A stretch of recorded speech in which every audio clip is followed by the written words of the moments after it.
The shingles scraped against my back as Marcus dragged me across the roof, my fingernails breaking as I clawed desperately at anything that might stop my slide toward the edge. It was 3:47 p.m. on a Tuesday. I know because I could see the digital clock through my bedroom window as we struggled, and that detail would later become evidence that I was conscious and fighting, not some suicidal teenager looking to fly. "Stop being so dramatic, Zoe," Marcus grunted, his hands vice gripped around my ankles. "You wanted attention. Here's your attention." I kicked hard, catching him in the stomach, but he was 6'2" to my 5'5", and at 19 he had 4 years and 50 pounds on me. The roof was steep, a 45-degree angle that our father had always warned us about. "One slip and you're done," he'd say. Now his golden boy was using that deadly slope as a weapon. "Marcus, please," I screamed, my voice carrying across our suburban neighborhood. "I won't tell anyone about the money, I promise." That was my mistake, mentioning the money. His face darkened, and he yanked harder. "You already did tell someone, you little bitch. Mom and Dad will never believe you anyway." He was probably right.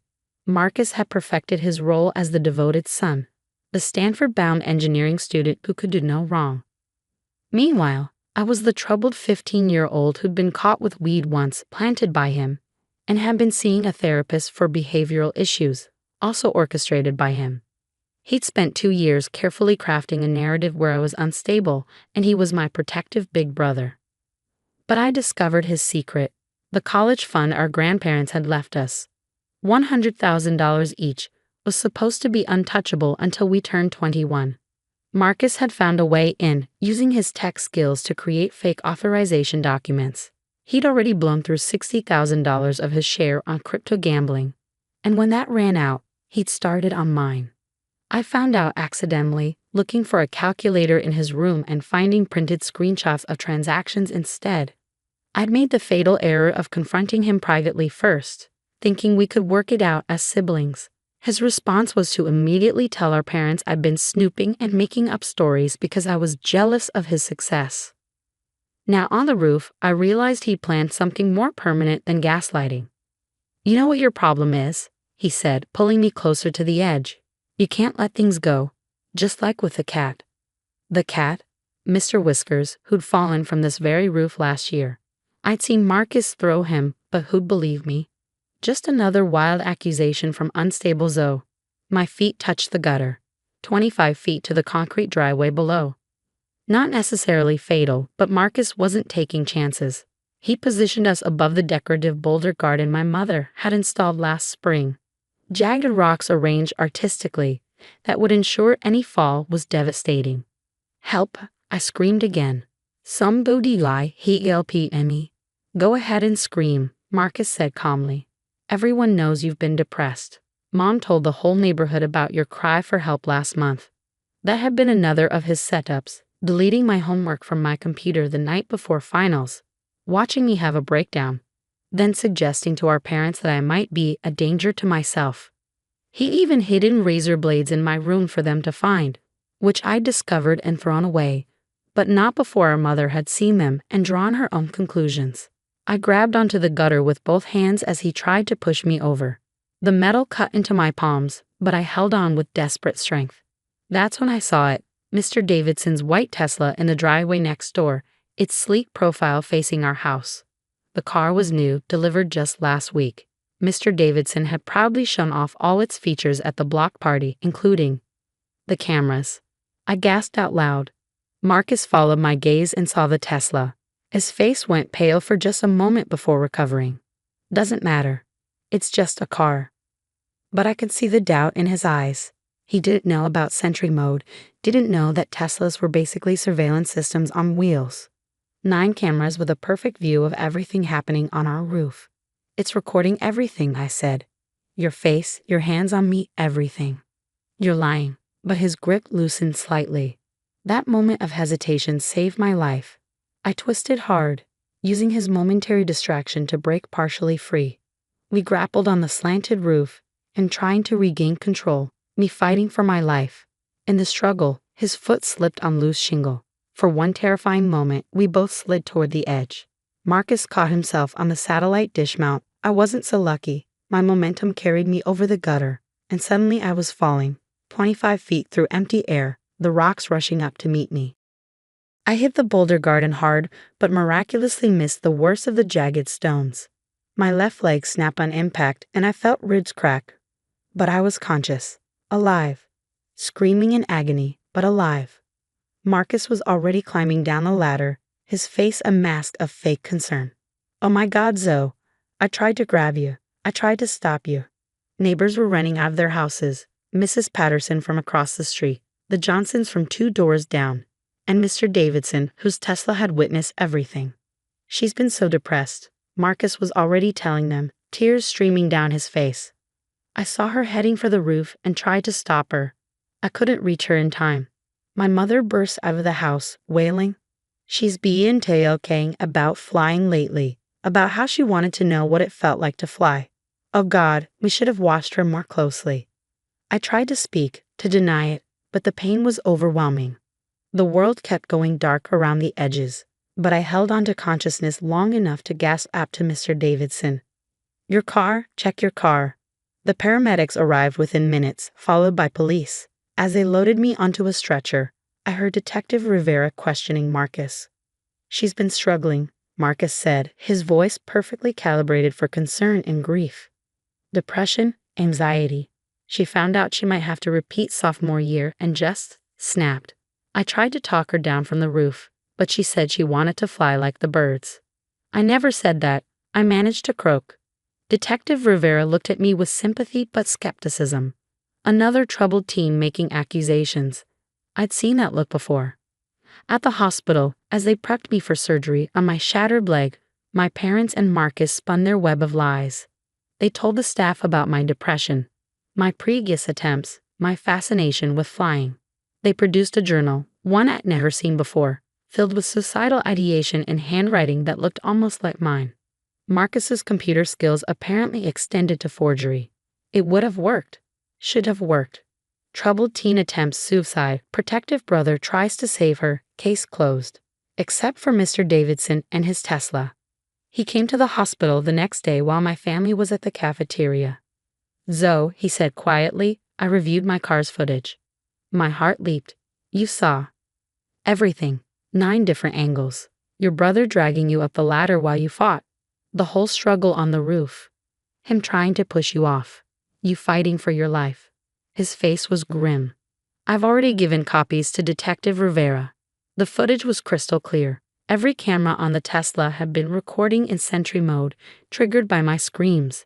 You could see Marcus pulling me by my ankles, see me clawing at the roof, hear him saying I was being dramatic.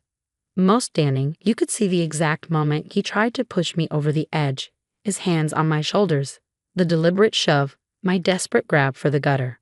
Detective Rivera returned with a very different attitude. "We've reviewed the Tesla footage," she said. "We'd like to ask Marcus some follow-up questions." The story Marcus had told fell apart in minutes when confronted with video evidence. He tried to claim we were playing around, that I'd asked him to help me onto the roof, that the push was accidental. But the audio was clear, my begging, his threats, the mention of the money. "What money?" Detective Rivera asked. That opened the floodgates. The investigation revealed everything. The stolen college funds, the forged documents, the elaborate gaslighting campaign to make me seem unstable. They even found the real journal Marcus had hidden, the one where he practiced my handwriting and planned out my suicide. The arrest was public and humiliating. Marcus, the golden boy, handcuffed on our lawn while the entire neighborhood watched. My parents forced to confront that their favorite child was a sociopath who'd nearly murdered their daughter. But the story didn't end there.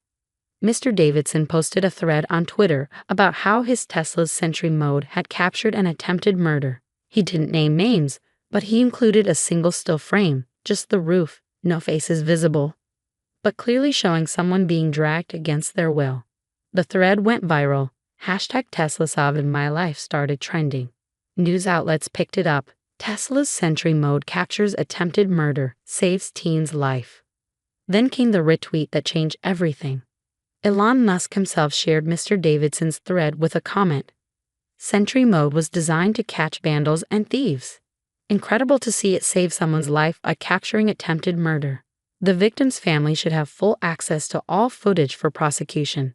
At Tesla legal team, please assist. The media explosion was instant. What had been a local story became international news. Tesla's legal team provided enhanced footage analysis that showed details invisible to the naked eye. Micro-expressions on Marcus's face showing premeditation. My injuries consistent with being dragged, not climbing. Even the way he checked sight lines before the attack to ensure minimal witnesses. The trial was a spectacle. 9 different camera angles showing the same horrific event. Audio enhanced by Tesla's team revealing every word. Marcus's lawyer tried to argue the footage was somehow edited or unreliable, but expert after expert confirmed its authenticity. My parents had to sit through it all. Watch their son drag their daughter across a roof. Hear him coldly plan to make my death look like suicide. See him push me off the edge with calculated force. The fake tears they'd shed over my suicide attempt turned to real ones as they realized they'd nearly helped him get away with murder. The defendant shows remarkable premeditation, the prosecutor stated. He spent months creating a narrative of mental instability, planted evidence, forged documents, and ultimately attempted to murder his sister for financial gain. Without the Tesla footage, he would have succeeded. Marcus was convicted of attempted murder, fraud, and forgery, 25 years in prison. The judge called it one of the most cold-blooded crimes he'd seen, made worse by the psychological torture inflicted beforehand. My leg healed, though I still limp on cold days. The emotional scars took longer. Trust, once shattered by your own brother trying to murder you, doesn't come back easily. But I survived, and the truth came out, all because of a neighbor's car that happened to be watching. Mr. Davidson became a close family friend, the only adult who believed something was wrong even before seeing the footage. He'd noticed Marcus's behavior, the way he'd smirk when I got in trouble, the calculated nature of our sibling disputes. I upgraded to the Tesla for the environment, he told me once. Never imagined it would save your life. The footage lives forever online, a stark reminder that sometimes the most dangerous predators share your DNA. Marcus had crafted the perfect murder, except for one miscalculation.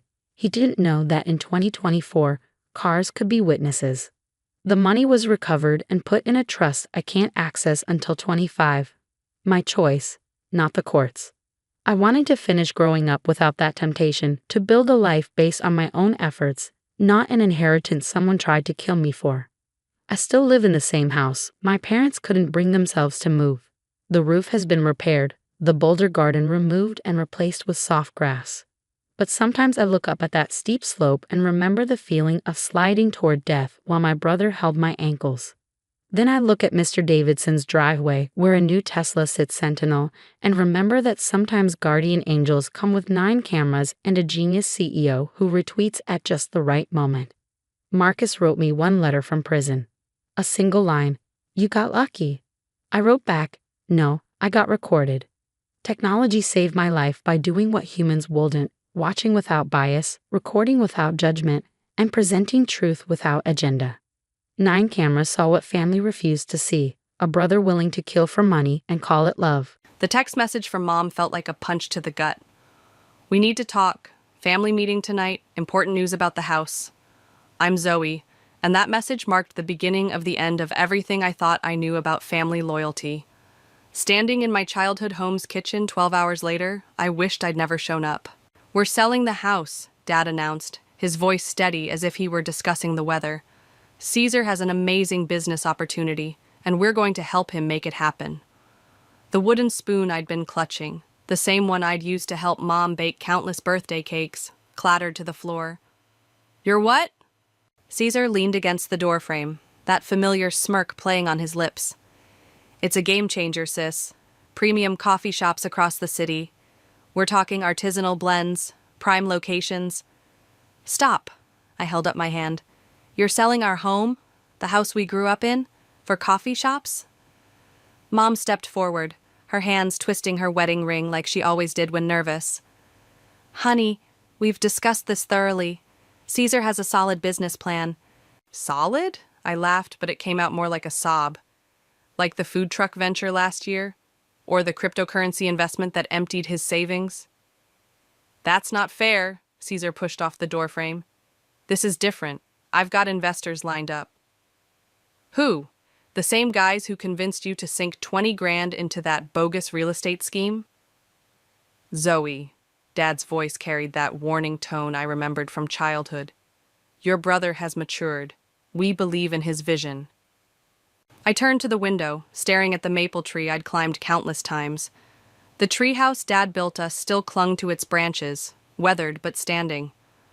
What about my room, my dark room? All those photographs I've been storing here? We'll help you move everything, Mom offered quickly. You can store them at your apartment. My apartment that's barely big enough for me? I spun around. This house isn't just property, it's our history. The marks on the wall showing how tall we grew. The dent in the living room where Caesar crashed his skateboard. The garden where we buried Rusty. It's just a house, Caesar said dismissively. We need to think about the future, not cling to the past. Something snapped inside me. Just a house? This is where we learned to ride bikes, where we had every Christmas morning, where we held each other after Grandma died. But sure, let's trade all that for your latest get-rich-quick scheme. Zoe. Mom reached for my arm, but I pulled away. How much? I demanded. How much are you selling it for? Dad cleared his throat. The offer is $450. I'll buy it, I said instantly. I have savings. I can get a loan. We've already accepted their offer, Dad cut me off. The papers are signed. The room spun slightly. You didn't even give me a chance? Your own daughter? Honey, Mom's voice cracked. We didn't think. No, you didn't think. Not about me, anyway. I grabbed my purse from the counter. When do the new owners take possession? 30 days, Dad answered quietly. I nodded, fighting back tears. Perfect. Just enough time to watch another piece of my life get sacrificed for Caesar's dreams. Don't be dramatic, Caesar rolled his eyes. I'll make it up to you. When the business takes off, save it, I snapped. I don't want your promises or your overpriced coffee. I want my home. Zoe, please, Mom called as I headed for the door. Don't leave like this. I paused at the threshold, my hand on the doorknob. You know what hurts the most? You didn't even ask me. Didn't consider how this would affect me. It's always been about Caesar, his needs, his dreams, his mistakes. Well, congratulations. You finally managed to sell the last piece of my childhood to fund another one of his fantasies. That's not fair, Caesar protested. Life's not fair, I replied, meeting his eyes. But don't worry, big brother. I'm sure this time will be different. This time your brilliant plan will work out perfectly. And if it doesn't, well, there's always Mom and Dad's retirement fund to fall back on, right? I walked out before they could respond, slamming the door behind me. In my car, I gripped the steering wheel until my knuckles turned white, fighting the urge to scream or cry or both. Through the windshield, I could see the house next door, old Mrs. Patterson's place. The for sale sign had gone up last week. An idea began to form in my mind. Maybe I couldn't save my childhood home, but I could do something else. Something that would make them all understand exactly what they'd thrown away. I pulled out my phone and dialed my realtor's number. Hey, Sarah, remember that property we discussed? The Patterson house? I want to make an offer. Today. You did what? Autumn nearly choked on her wine.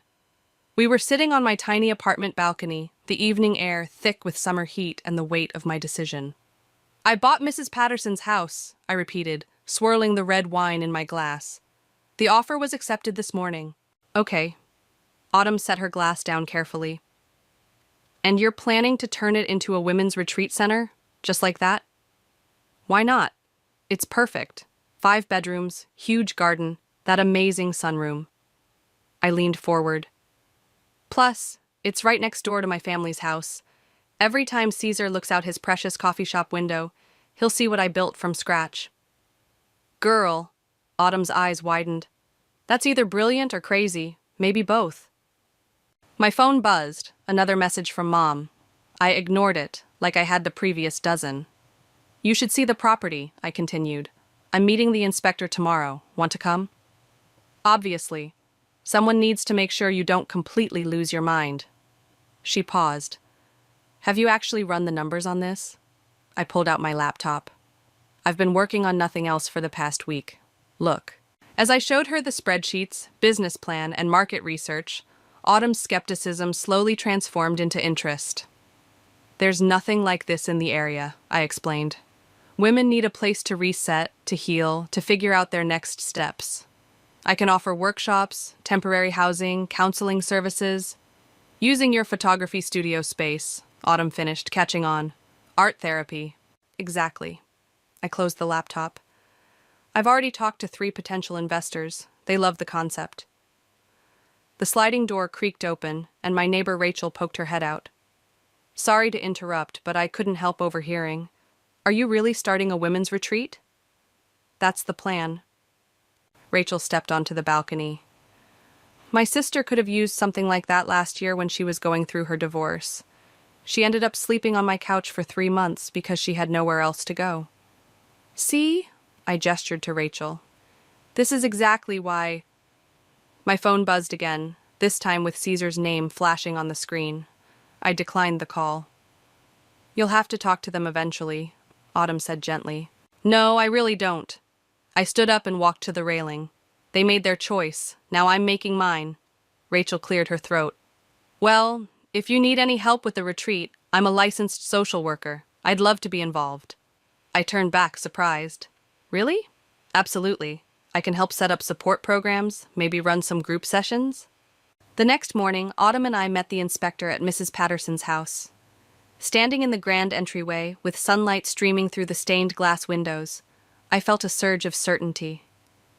The bones are good, the inspector said, tapping the walls. You'll need to update the electrical in the east wing, and the roof needs work, but overall... A familiar voice cut through from outside. Zoe, what are you doing here? Caesar stood on the sidewalk, coffee cup in hand, staring up at the house.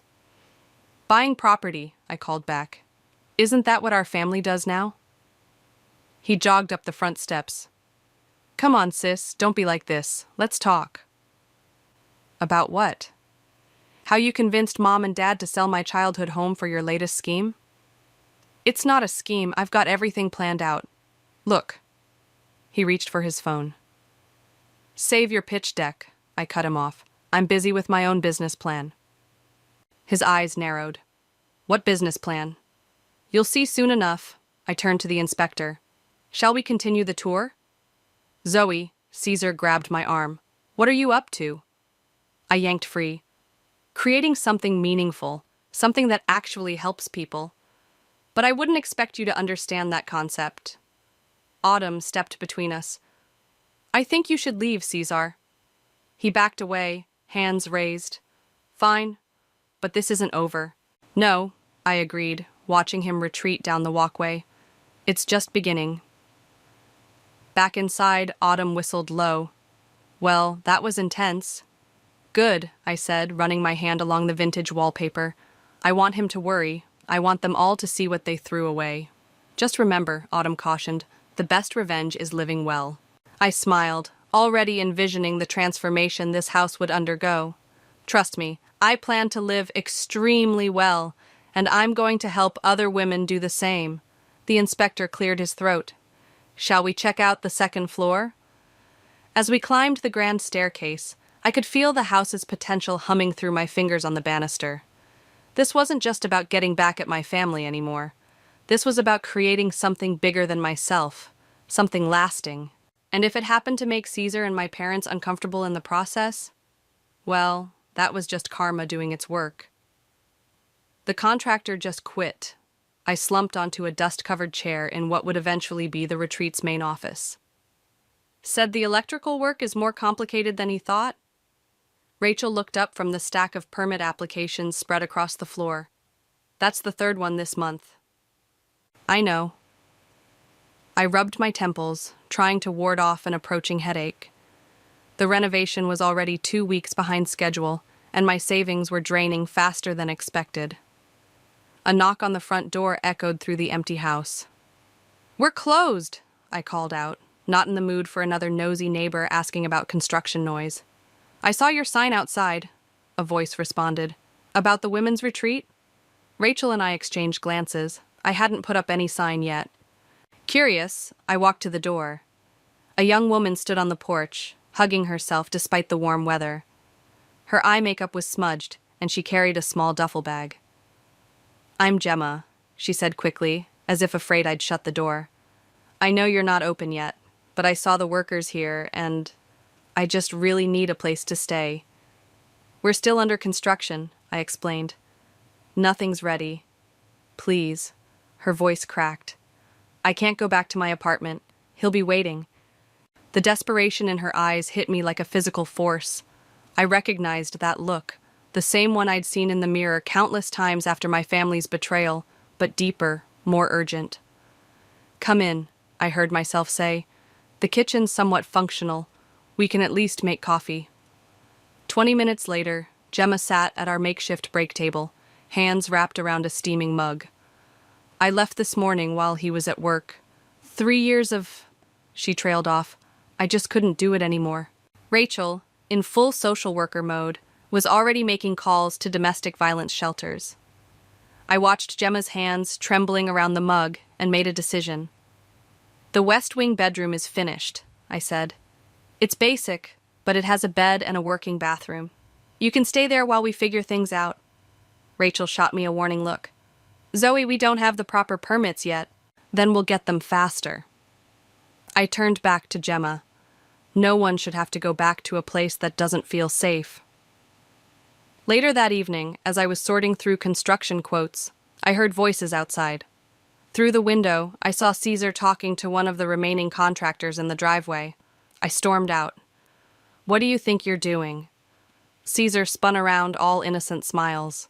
"Just asking about the renovation timeline, trying to plan the coffee shop opening, you know? By interfering with my contractors?" "Interfering? I'm networking, sis. That's what successful business people do." "Get off my property." "Your property?" He laughed. "This whole thing is a joke. You don't know the first thing about running a business." "No?" I stepped closer. "At least I'm not burning through our parents' retirement fund on overpriced coffee beans." His smile faltered. "That's not—" "Leave. Now. And stop harassing my contractors." After he left, the contractor approached me awkwardly. "Look, maybe this job is more than we can handle." "I'll pay you 15% above your quote," I said quickly. "Just please don't quit." He hesitated, then nodded. "Deal. But your brother mentioned some potential zoning issues." "I'll handle the zoning." I was already dialing Rachel's number as I walked back inside. I found Gemma in the kitchen, organizing our meager supply of dishes. "You don't have to do that," I said. "I want to help." She placed a mug in the cabinet. "This place, what you're doing here, it matters?" "My brother doesn't think so." I saw him outside. Gemma's voice hardened. "Men like that, they can't stand seeing women build something without them." I looked at her sharply. "You heard our conversation?" She nodded. "Reminded me of my ex. Always trying to tear down anything I was proud of." Something clicked in my mind. "Would you be interested in a job? We need someone to coordinate with contractors, manage supplies." "Really?" Her eyes lit up. "But I don't have experience." "You have perspective. That's worth more." That night, reviewing budget spreadsheets in my apartment, I realized Gemma's arrival had shifted something. This wasn't just about getting back at my family anymore. It was about creating a space where women like Gemma could rebuild their lives. My phone buzzed with a text from Mom. "Please call us. We're worried about you." I typed back, "Don't be. I'm finally building something that matters." Then I turned back to my spreadsheets, determination renewed. Let Caesar try his sabotage. He had no idea how strong women could be when they stood together. "There's a zoning board meeting tomorrow," Mom announced, appearing at my construction site unannounced. "Your father and I will be there to support Caesar's permit application." I kept hammering, pretending the nail I was driving into the new bookshelf was my frustration. "Of course you will." "Zoe, please. This feud has to end." She stepped closer, dodging a pile of lumber. "We're still family." "Family?" The hammer slipped, nearly catching my thumb. "Is that what you call selling my childhood home without even consulting me?" The coffee shop will be amazing. Caesar's really thought it through this time. Mrs. Foster? Gemma appeared in the doorway. The inspector's here for the electrical certification. Mom's eyes narrowed. You already have people staying here? Without proper permits? She works here, I said firmly, and our permits are in order. Are they? She pulled out her phone. Because Caesar mentioned some concerns about— Stop. I set the hammer down hard. Just stop. Caesar's concerns are nothing but attempts to sabotage my project because he's worried about competition. Competition? This is a women's shelter. It's a retreat center, I corrected. And yes, competition. Because while he's selling overpriced lattes, I'll be actually helping people rebuild their lives. The inspector appeared behind Gemma, clipboard in hand. Mom took the hint and left, but not before saying, "We'll see you at the zoning meeting." The next day, I sat in the municipal building's stuffy meeting room, watching Caesar charm the zoning board with his polished presentation about revitalizing the neighborhood with his artisanal coffee empire.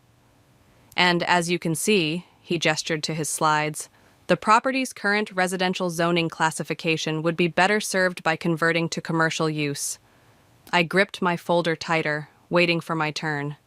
Mom and Dad sat in the front row, beaming at their golden boy. Finally, the board chairman called my name. I walked to the podium, spreading out my documentation. Board members, I'm here to oppose the rezoning application and present my own proposal for the adjacent property. I met Caesar's startled gaze. The neighborhood doesn't need another coffee shop. It needs a safe space for women in crisis. I detailed our plans: counseling services, temporary housing, job training programs. With each point, I saw the board members' interest grow. Furthermore, I continued, we've already secured partnerships with local mental health providers and employment agencies. Excuse me, Caesar interrupted, but my sister's project lacks proper licensing for residential facilities. Actually, I pulled out a document. We received our provisional license yesterday. Unlike some businesses, we did our homework before making promises. A murmur rippled through the room. Dad's smile had disappeared. The chairman cleared his throat.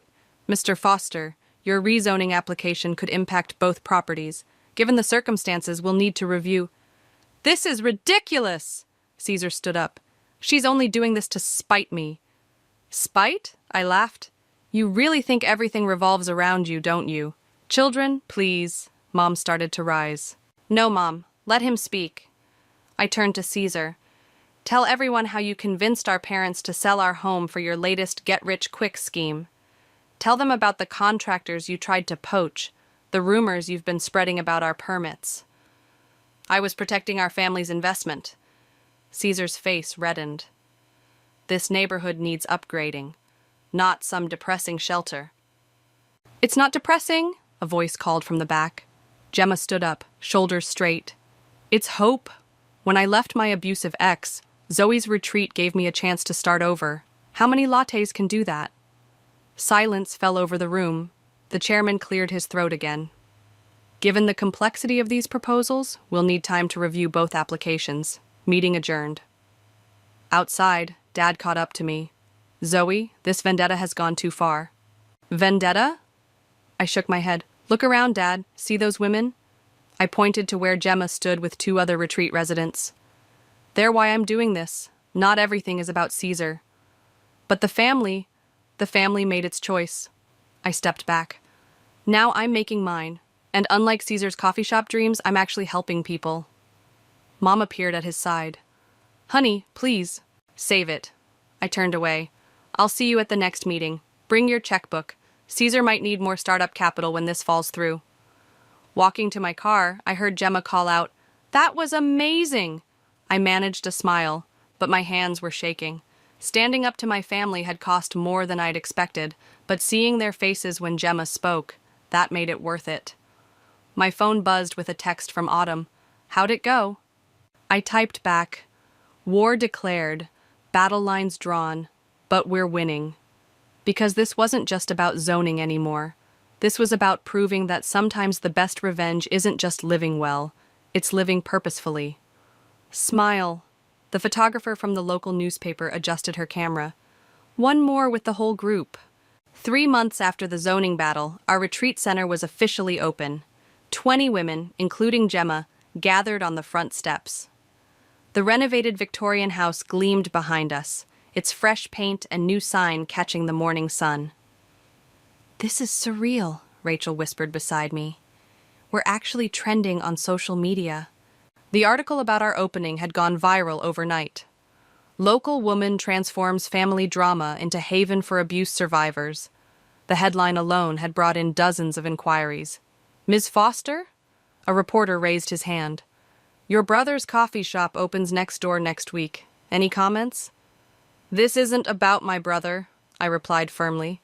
"It's about these women and their stories, like Maria here, who's starting her own business after taking our entrepreneurship workshop." Maria stepped forward, beaming. "The retreat gave me confidence to pursue my catering dreams. Next month, I'm cooking for my first corporate event." More questions followed, but movement across the street caught my eye. Mom stood on our old house's porch, watching. She'd aged somehow in these past months, her hair grayer, her shoulders more stooped. "Excuse me," I said to the reporters.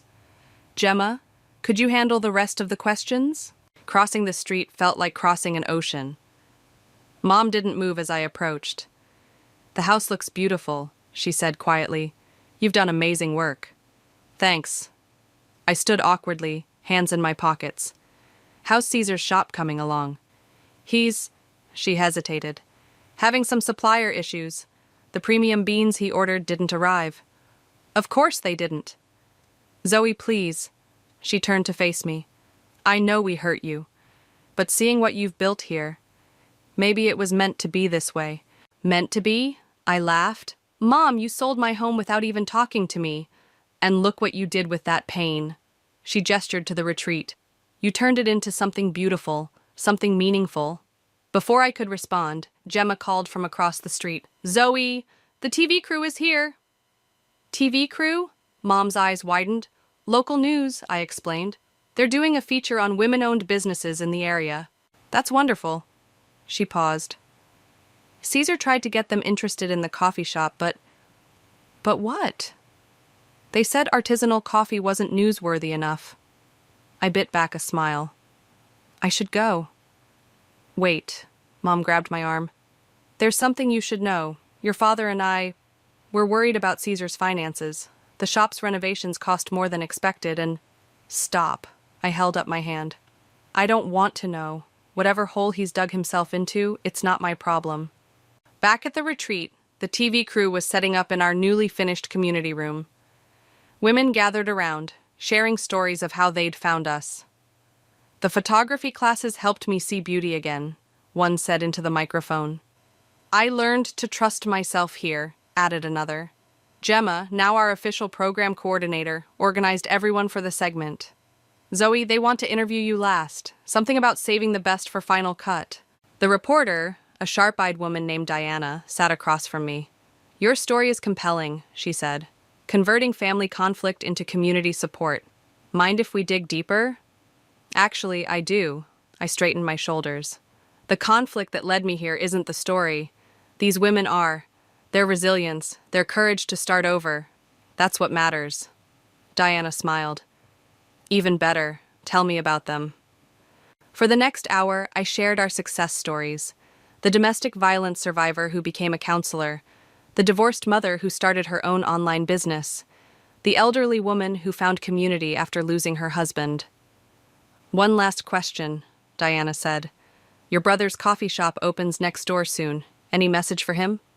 I looked out the window at our old house, at Mom still standing on the porch. "Just this. Sometimes losing what you thought you needed leads you to what you were meant to do all along." After the crews left, Gemma brought me coffee, not from an artisanal shop, but our simple kitchen machine.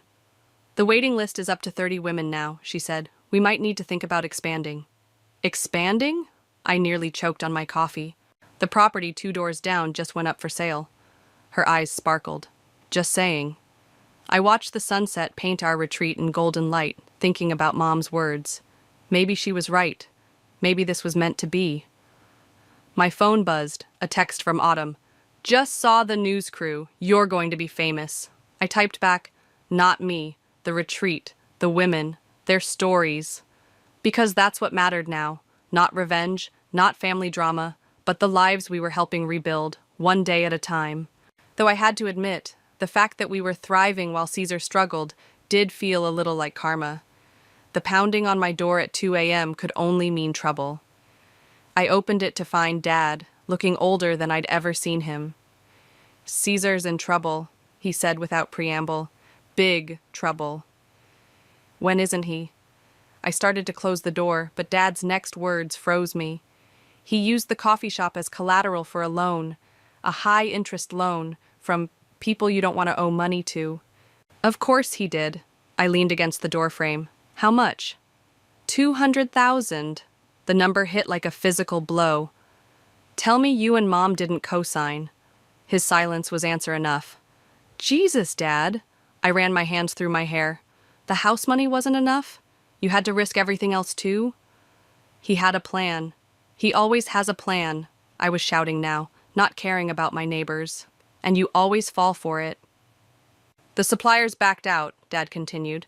"The equipment costs doubled. He got desperate. And now what? You want me to help clean up his mess? Again?" A text lit up my phone. "Gemma. Emergency at the retreat. Pipe burst in the east wing." "I have to go," I told Dad. "Real problems to solve." "Zoe, please. These aren't nice people he borrowed from. They're coming tomorrow for their first payment." "Then he better start brewing a lot of coffee." At the retreat, water was pouring through the ceiling. Gemma and 3 residents were already moving furniture, while Rachel coordinated with an emergency plumber on the phone. "Second floor bathroom," Gemma explained, handing me a bucket. "The plumber's on his way." We worked through the night, salvaging what we could. By dawn, the leak was fixed, but the damage was extensive. "Insurance should cover it," Rachel said, surveying the wet walls. "But we'll need to relocate the women in those rooms temporarily." My phone hadn't stopped buzzing. Calls from Mom, texts from Dad. Finally, one from Caesar. "I screwed up. Bad. Please help." "Everything okay?" Gemma asked, noticing my expression. "Family drama." I showed her the text. "Caesar got involved with loan sharks." "Shit." She whistled low. "What are you going to do?" "Nothing. He made his bed." "Zoe!" Mom's voice rang through the retreat's front hall. She hurried in, mascara streaked down her face. "They're at the coffee shop. Right now. They're taking everything." I followed her next door.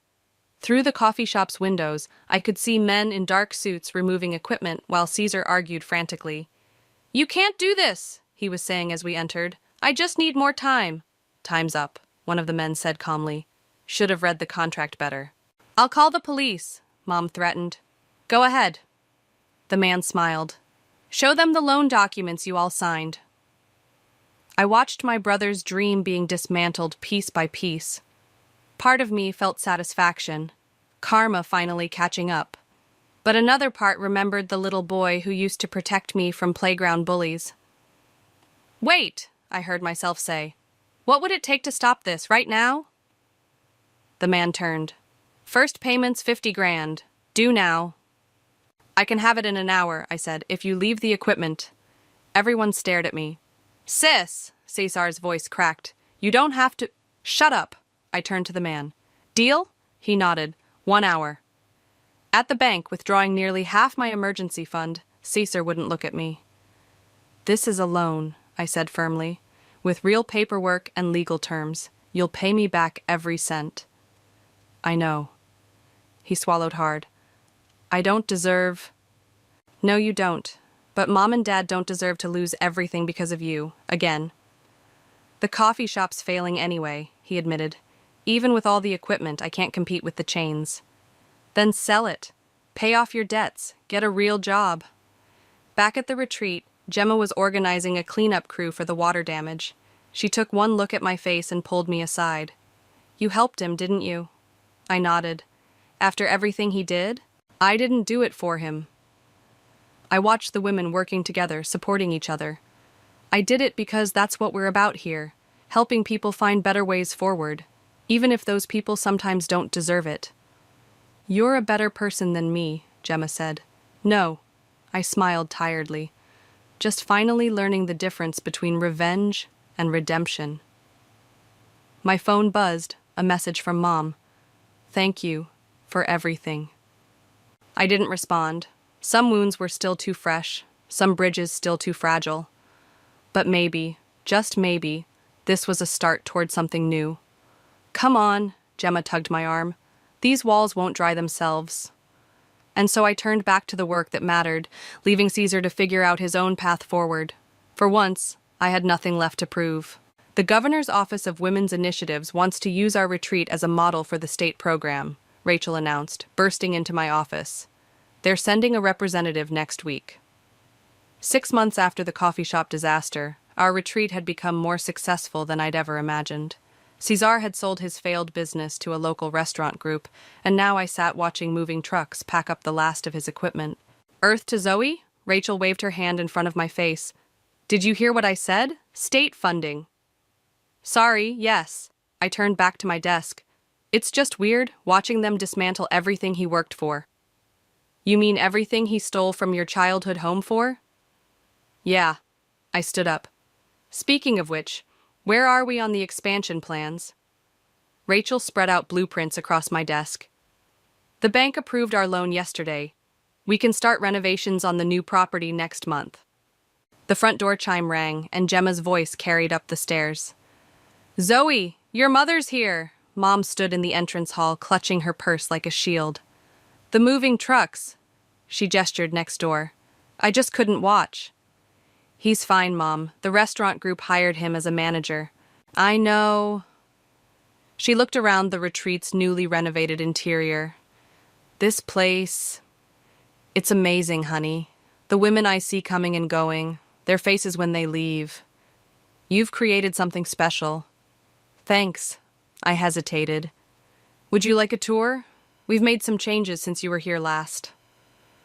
As we walked through the house, Mom stopped at our wall of success stories, photos of women who'd graduated from our program, starting new lives. "Is that Maria?" She pointed to a picture of our former resident cutting a ribbon at her new catering business. "She's handling all our event food now," I said proudly, "and teaching cooking classes twice a week." "Zoe," Gemma called from the office. "The local business association is on the phone. They want you to speak at their annual dinner." Mom smiled. "You're becoming quite the celebrity." "Not me. The retreat. The women." I paused at the window overlooking our garden, where residents were tending the vegetable beds. Everything that happened, losing the house, Caesar's schemes, it led to this, to helping people find their strength. "I'm sorry," Mom said suddenly, "for not seeing it sooner. Your father and I, we were so focused on helping Caesar that we couldn't see how much we were hurting you." "Mom." "No, let me finish." She touched my arm. "Watching you build this place, seeing the lives you're changing, you're the strong one. You always were." The front door chimed again. Caesar walked in looking different in his restaurant manager uniform. "Hey," he said awkwardly. "Last of the equipment's gone." He pulled an envelope from his pocket. "First payment, as promised." I took the envelope. "You're really doing it? Working a regular job?" "Turns out I'm pretty good at managing other people's businesses." He attempted a smile. "Better than running my own anyway." "Caesar's been volunteering with our job training program," Gemma added, appearing with a stack of files. "Teaching business basics, what not to do." "Really?" I looked at my brother with new eyes. "Figured I owed you more than just money." He shrugged. "These women, their stories, it puts things in perspective, you know." The doorbell chimed once more. Diana, the TV reporter, strode in with a camera crew. "Ready for the follow-up piece?" she asked. "The local success story expands statewide angle is gold." "Actually," I said, "I have a better story. About redemption, family, and finding purpose in unexpected places." I looked at Mom and Caesar. "Would you like to be part of it?" The resulting segment went viral faster than the first. Family Feud transforms into community victory became our new narrative. Footage of Caesar teaching business classes, Mom organizing fundraisers, and our expanding programs painted a picture of healing that resonated far beyond our local community. That evening, standing in the garden with Autumn, I watched the sunset paint the old Victorian in golden light. "Did you ever imagine this?" she asked. "When you first bought the place?" "Never." I smiled as a group of residents walked past, laughing together. I wanted revenge. Instead, I found purpose. "And now you're changing lives." "We're changing lives," I corrected. "All of us." My phone buzzed. An email from the governor's office confirming their visit. Below it, a text from Dad. "Proud of you, sweetheart. Always have been." I looked at our retreat, then at my old home next door. The pain of losing it had faded, replaced by something stronger. The knowledge that sometimes our greatest losses lead to our most important discoveries. "Come on," I told Autumn. "We've got work to do." Because this wasn't just my story anymore. It belonged to every woman who walked through our doors, seeking a new beginning. And somehow, that was better than any revenge I could have planned. "Ready?" Gemma stood beside me at the front door of my childhood home. Through the window, I could see my family gathered in the living room. Not really. I gripped the small box in my hands tighter. But it's time. Inside, Mom was arranging cookies on a plate while Dad and Caesar hung a congratulations banner. The governor's award for community excellence sat on the mantel, right where my childhood photos used to be. "There's our woman of the hour," Dad called out. "The banner's crooked," I said, trying to steady my voice. "Some things never change," Mom laughed. "Remember when we hung your graduation banner?" "I remember." I set the box on the coffee table. "That's actually why I wanted everyone here today." Autumn slipped in behind us, camera ready. She'd been documenting the retreat's journey from the start. "Before we celebrate the award," I began, "I need to return something." I opened the box, revealing a stack of old photographs. "These are all the pictures I took from the house before you sold it.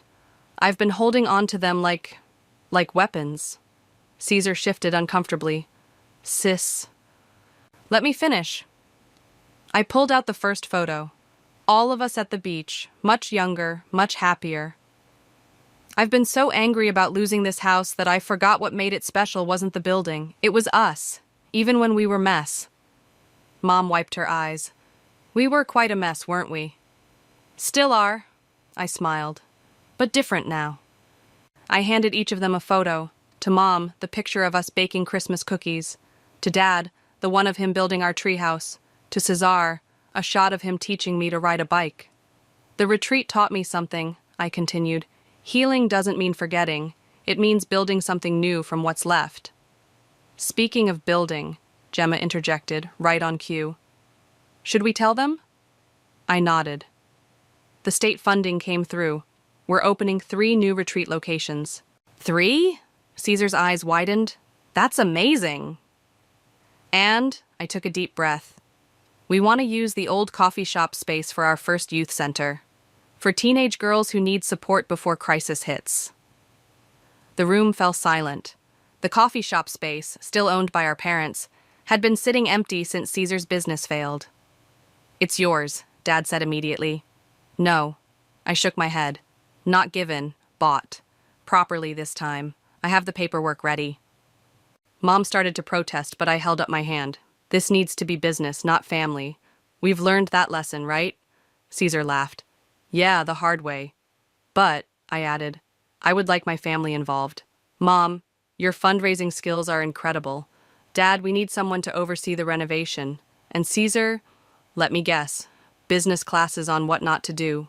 Actually, we need a proper operations manager, someone who's learned from their mistakes and knows how to help others avoid them." His jaw dropped. "Are you serious?" "Professional salary, benefits, the works. Rachel's drawn up a contract." I met his eyes. "Think you can handle working for your little sister?" "I'd be honored." His voice cracked slightly. Autumn snapped pictures as we hugged, capturing the moment our family's healing became official. Later, standing in what would become the youth center, I found the old height marks on the wall, still visible under layers of paint. My fingers traced the notches, Caesar's growth spurts, my steady climb. "Keep them," Mom said behind me. "Let the girls add their own marks. Show them how growth happens slowly, but it happens." "Like us?" She hugged me.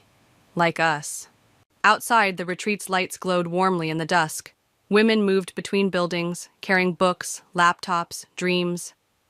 In the garden, a new resident was crying on Gemma's shoulder while Rachel sat nearby, ready to help plan next steps. "You did it," Autumn said, reviewing her photos. "You turned pain into purpose." "We did it," I corrected. "All of us." My phone buzzed. Another girl seeking shelter. Another story waiting to be rewritten. As I read the message, I realized something. The house I'd fought so hard to save had given me something far more valuable than memories. It had given me a mission. "Ready to change another life?" Gemma called out. "Always," I replied, heading back to the retreat. Behind me, my family began planning the youth center renovation, their voices mixing with the sounds of women rebuilding their lives. This wasn't the revenge I'd planned.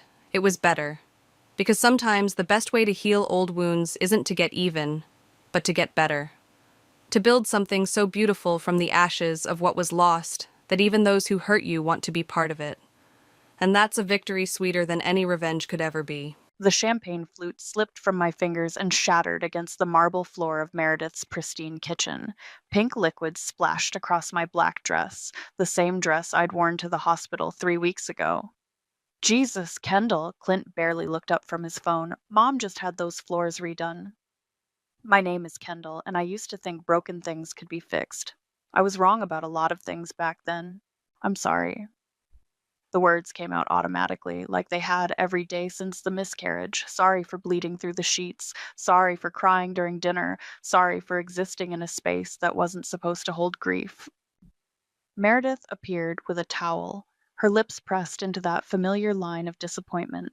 "It's fine, dear. Accidents happen." She knelt to clean up my mess, her movements sharp and efficient, though perhaps we should focus on happier things, like Zara's wonderful news. Zara, the golden child, the miracle baby after 5 years of trying, the reason I was standing in this kitchen instead of curled up in my bed where I belonged.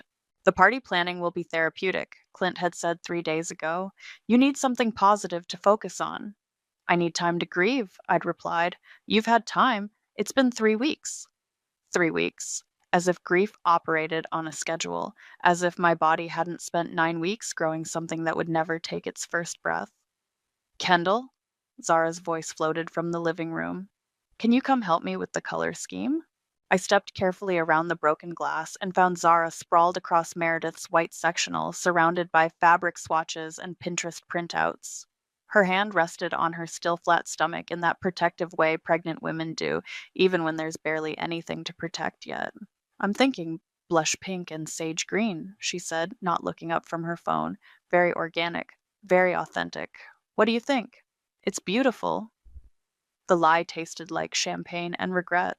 "I knew you'd get it. You always had such good taste." She finally looked at me, her eyes bright with the kind of joy I'd forgotten existed. "This is going to be perfect. The whole family together celebrating new life." New life. The words hit like a slap. "I found some inspiration photos," I managed. "Let me grab my laptop." I escaped to Meredith's guest room, where I'd been storing party supplies. Boxes of decorations covered the bed, tissue paper flowers, balloon arches, custom napkins that cost more than most people's grocery bills. All for someone else's miracle. I opened the antique dresser to grab my laptop bag and froze. Tucked behind a stack of old magazines was a phone. Not Zara's current iPhone with the rose gold case, but an older model with a cracked screen protector. I shouldn't have touched it. Should have left it where it was and minded my own business, but grief makes you reckless, and I was drowning in it. The phone buzzed to life when I picked it up. Still connected to Wi-Fi. Still logged into Instagram under an account I didn't recognize. Isa Riley 2019. Zara's maiden name, but not her main account. The DM notification showed one unread message from Midnight Caller 47. My thumb hovered over the screen. This was wrong. This was a violation of privacy. This was, "Miss you from last night. Can't wait until we don't have to be secret anymore." The message was time-stamped 2 days ago. 2 days ago, when Zara was supposedly at a prenatal yoga class. My hands started shaking. Not the grief shakes I'd become accustomed to, but something sharper, something that felt almost like hope, if hope could be twisted into something dark and hungry. Kendall? Clint's voice carried down the hall. Did you find those photos? I slipped the phone into my laptop bag and walked back to the living room on unsteady legs. Sorry, I said, settling next to Zara on the couch. Had to dig around a bit. No problem. She squeezed my hand. I'm just so grateful you're doing this. It means everything to have family support. Family? The word felt different now. Heavier. Of course, I said, watching her face carefully. That's what family does. We're there for each other through everything. Exactly. Her smile was radiant, perfect, the kind of smile that belonged on magazine covers and Christmas cards, the kind of smile that hid secrets. I squeezed her hand back and started planning a party that would change everything. That night, I sat in my car outside a 24-hour diner, scrolling through Zara's secret Instagram account. The phone's cracked screen cast strange shadows across the photos, selfies from hotel bathrooms, artfully cropped shots of champagne glasses, pictures of lingerie I'd never seen her wear around Tobias. The DMs went back months, dozens of them. Room 412 at the Marriott, same time as always. Loved the way you looked at me during dinner. T had no idea. Can't stop thinking about what you did to me yesterday. My coffee had gone cold an hour ago, but I couldn't stop reading. Each message was a small knife cutting away the last threads of the life I thought I knew. My phone buzzed. Noelle. Where are you? Clint called looking for you. I typed back quickly. At the diner on 5th. Can you come? 20 minutes later, Noelle slid into the booth across from me. She took one look at my face and signaled the waitress for coffee. You look like hell, she said. What's going on? I slid Zara's phone across the table. Read the DMs. Noelle's eyebrows shot up as she scrolled. Holy shit, Kendall. Where did you get this? Found it at Meredith's. It's Zara's backup account. Jesus. Noelle kept reading, her expression growing darker. This goes back to January. She's been cheating on Tobias for months. While they were trying to get pregnant. While you were... Noelle stopped herself, but we both knew what she was going to say. While I was losing mine. The timing of some of these messages. I pulled the phone back and showed her a screenshot I'd taken. Look at this date, February 14th. Thanks for making Valentine's Day special. That was the day after my D&C. Noelle's face went pale. Kendall. I was bleeding in a hospital bed, and she was fucking some random guy in a hotel room. The words came out flat, emotionless. Then she came to visit me with flowers and told me everything happens for a reason. Who is he? This midnight caller guy? I don't know yet, but I'm going to find out. Noelle leaned back in the booth. What are you thinking? I'm thinking I'm tired of being the family disappointment. The broken one. The one who can't get her shit together. You just lost a baby 3 weeks ago. You're allowed to. Am I? I laughed, but there was no humor in it. Because, according to Clint, I should be over it by now. According to Meredith, I should be grateful for the chance to celebrate new life. According to Zara, maybe motherhood just isn't in my path. She said that. Yesterday, while I was hand-dyeing napkins for her party. Noelle reached across the table and grabbed my hand. What do you need from me? Help me figure out who he is. We spent the next hour going through every photo, every message, looking for clues. The mystery man was careful. No face shots, no identifying information. But he wasn't perfect. Wait. Noelle zoomed in on a mirror selfie Zara had sent. Look at the reflection. In the background, barely visible, was the edge of a tattoo on a man's shoulder, a compass rose with intricate detailing. I've seen that before, I said, my heart starting to race. Where? I closed my eyes, trying to remember. Pool parties at Meredith's house, barbecues, family gatherings where I'd felt like an outsider looking in. Clint's business partner, I whispered. Michael. Michael? Andrea's husband? The pieces clicked into place with sickening clarity. Michael, who'd been Clint's best friend since college. Michael, who'd been at every family dinner, every holiday, every celebration. Michael, who'd hugged me at the hospital and told me how sorry he was for my loss. Oh my God. Noelle's voice was barely audible.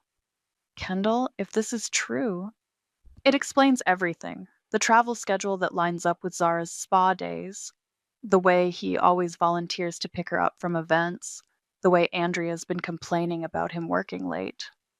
I pulled up Zara's calendar on the phone. Every yoga class and girls' trip corresponded with messages from Midnight Caller. What are you going to do? I looked at my reflection in the diner window. For the first time in weeks, I didn't see a broken woman staring back. I saw someone with purpose. I'm going to plan the most beautiful gender reveal party this family has ever seen. Kendall. And then I'm going to burn their perfect little world to the ground. Noelle was quiet for a long moment. Then she smiled, sharp and dangerous. What do you need me to do? The next morning, I called Andrea. Brunch today? I need to get out of the house. Of course, honey. You sound better. I'm so glad you're focusing on the party planning. It's exactly what you need. We met at her favorite cafe, the one with the overpriced avocado toast and Instagram-worthy latte art. Andrea looked perfect as always. Blonde highlights fresh, workout clothes that cost more than my car payment, the kind of effortless beauty that came from having a personal trainer and a dermatologist on speed dial. You look good, she said, hugging me. Really? I was worried about you. Thanks, I'm trying to stay busy. I slid into the booth across from her. How's Michael? I feel like I haven't seen him in forever. Oh, you know how it is. Work's been crazy. He's traveling constantly. Andrea stirred her oat milk latte. Sometimes I feel like a single woman. Where's he been going? Chicago, mostly. Some big client. He's there like twice a week. She rolled her eyes. I told him he should just get an apartment there at this point. Chicago. I made a mental note. Zara's spa retreat last month had been in Chicago. That must be lonely. It is, but the money's good and we're trying to save for the house renovation. Andrea leaned forward conspiratorially. Plus, between you and me, I think he's having some kind of midlife crisis. New clothes, new cologne, working out obsessively. New cologne? Yeah, this expensive stuff. Tom Ford or something. Smells amazing, but it's like $300 a bottle. She laughed. I told him if he's going to spend that much on cologne, he better be coming home to me more often. Tom Ford. In one of the Zara's mirror selfies, there had been a distinctive black bottle on the hotel nightstand. Men are weird about aging, I said carefully. Has he been acting different, besides the travel? Andrea paused, her fork halfway to her mouth. Actually, yeah, more secretive with his phone, and he's been going to the gym at weird hours, like really early morning or late at night. Maybe he's planning a surprise for you. Maybe. But she didn't sound convinced. Why do you ask? Just making conversation. You know how it is when you're planning events. You start noticing everyone's patterns. I smiled. Speaking of which, can you help me with something for Zara's party? Of course. I want to do a timeline of her relationship with Tobias. You know, cute photos from when they were dating, their wedding, that kind of thing. But I need to make sure I don't accidentally include any photos from when Michael was traveling for work. You know how he hates being in pictures when he's stressed about business. It was a complete lie, but Andrea nodded eagerly. Oh, that's so sweet. Let me check his calendar. She pulled out her phone and started scrolling. Okay, so he was in Chicago February 12th through 15th, March 3rd through 6th, March 20th through 22nd. I memorized every date. They lined up perfectly with Zara's yoga retreats and girls' weekends. And this month? He's there right now, actually. Flew out yesterday, back tomorrow. Yesterday.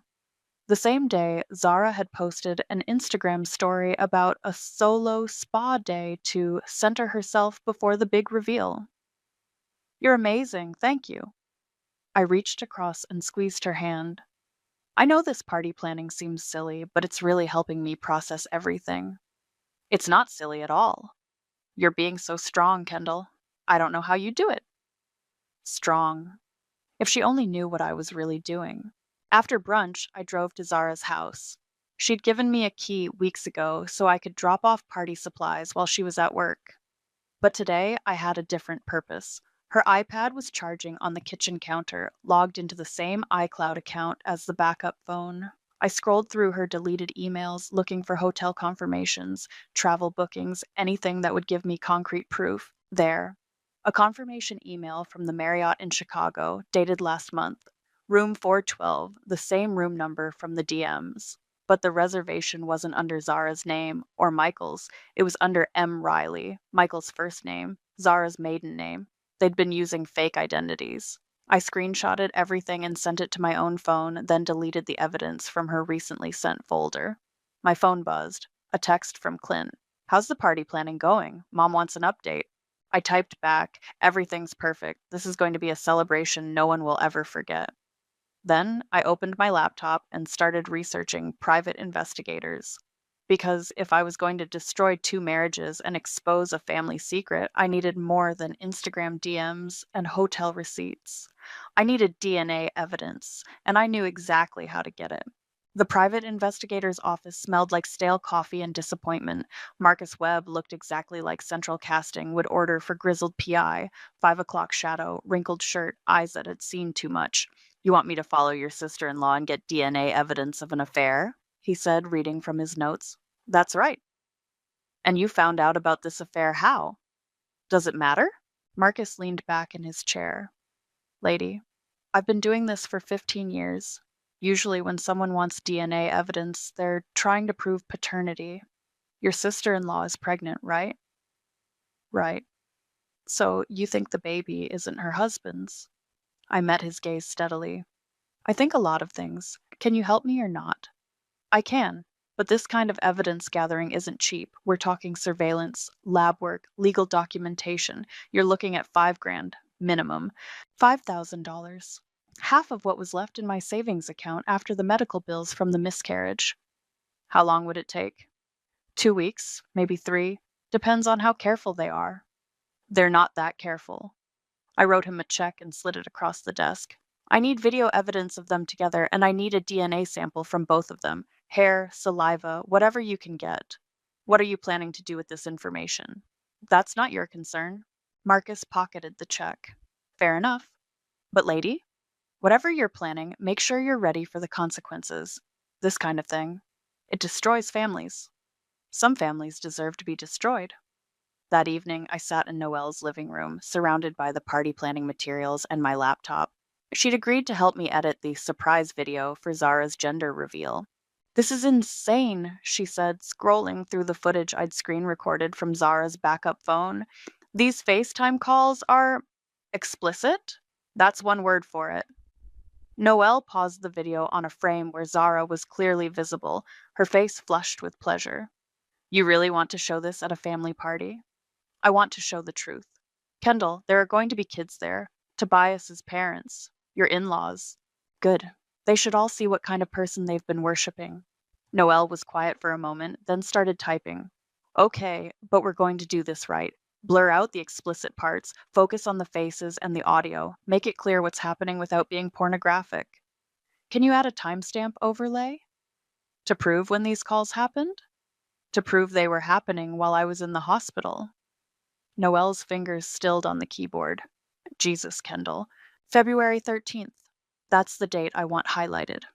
While I was bleeding and crying and being told by your precious family that everything happens for a reason. We worked until midnight, crafting a video that would look like a heartfelt tribute until it wasn't. The first half would be sweet, photos of Zara and Tobias, their wedding, family gatherings. Then the tone would shift, screenshots of the hotel bookings, the DMs, the FaceTime recordings with faces clearly visible and audio crystal clear. "What about the DNA results?" Noelle asked. "Marcus will have them by next week. I'll add them to the final version." "And if the baby is Tobias's?" I looked at her steadily. "Then I'll delete everything and pretend this never happened." But I knew it wouldn't be Tobias's baby. The timeline was too perfect, the evidence too damning. Michael was the father, and soon everyone would know it. My phone buzzed. A text from Zara. "Can't sleep. So excited for the party. You're the best sister-in-law ever." I showed the message to Noelle, who made a disgusted sound. "How can you stand it?" "Practice." I typed back, "Can't wait. It's going to be perfect. Everything you deserve." "That's cold, even for you." "You haven't seen cold yet." The next morning, Clint found me in the kitchen addressing invitations by hand. You've been working on this party nonstop, he said, pouring coffee. I'm proud of you. This is exactly what you needed. What I needed? To focus on something positive. To be part of the family again instead of wallowing in what, Clint? He paused, realizing he'd stepped in it. You know what I mean. No, I don't. Tell me what I was wallowing in. Kendall, don't do this. Say it. Say what you really think about me losing our baby. Clint set down his coffee cup harder than necessary. Fine. You were wallowing in self-pity. Shit happens, Kendall. We move on. We don't spend weeks crying about things we can't change. The invitation in my hand crumpled slightly. Things we can't change. That's right. I smoothed out the invitation and continued writing. You're absolutely right, honey. Some things we can't change, but some things we can. What's that supposed to mean? I looked up at him and smiled. It means this party is going to be exactly what this family needs. Good. Mom's been worried about you. Tell Meredith not to worry. After Saturday, everything will be different. Different how? You'll see. Saturday morning arrived with perfect weather, the kind of crisp October day that made everything look like a magazine spread. I stood in Meredith's backyard at 7 a.m., directing the rental company as they set up tables and chairs. The arch goes there, I called out, pointing to the spot I'd marked with spray paint, and make sure the projector screen is angled so everyone can see it from their seats. Marcus had delivered the DNA results yesterday. 99.7% probability that Michael was the father. The final piece of my puzzle wrapped in a manila envelope that felt heavier than it should. Kendall!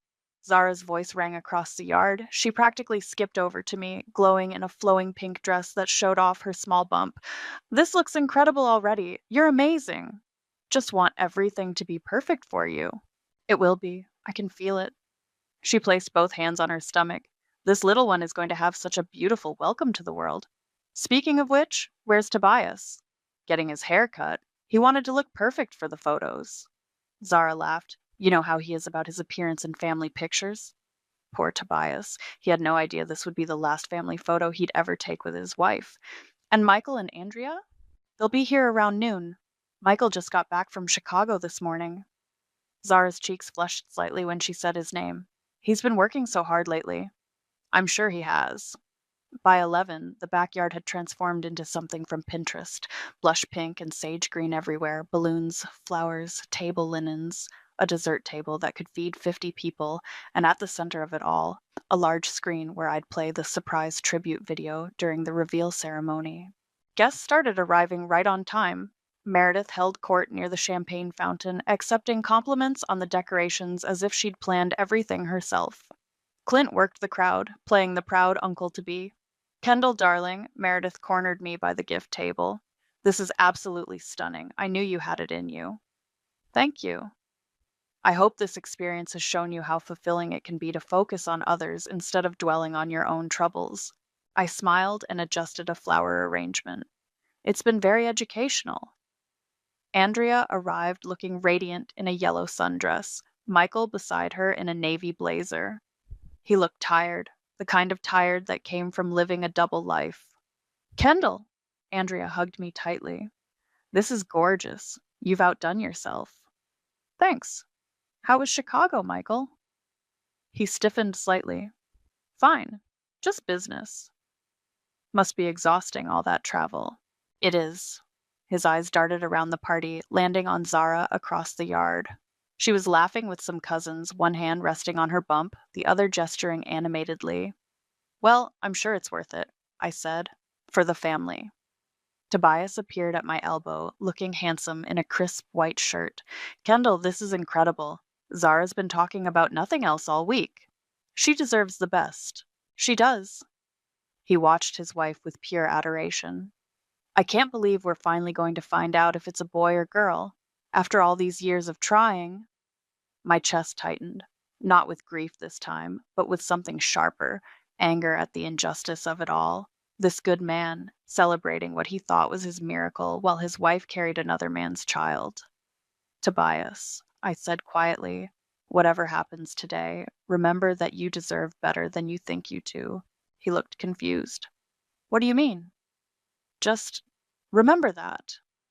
At 1 o'clock, I called everyone to gather around the screen. Zara and Tobias sat in chairs of honor at the front, surrounded by family and friends.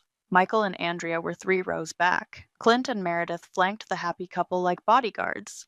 Before we do the big reveal, I said, holding the microphone with steady hands, I wanted to share something special, a tribute to love, family, and the importance of truth. Scattered applause.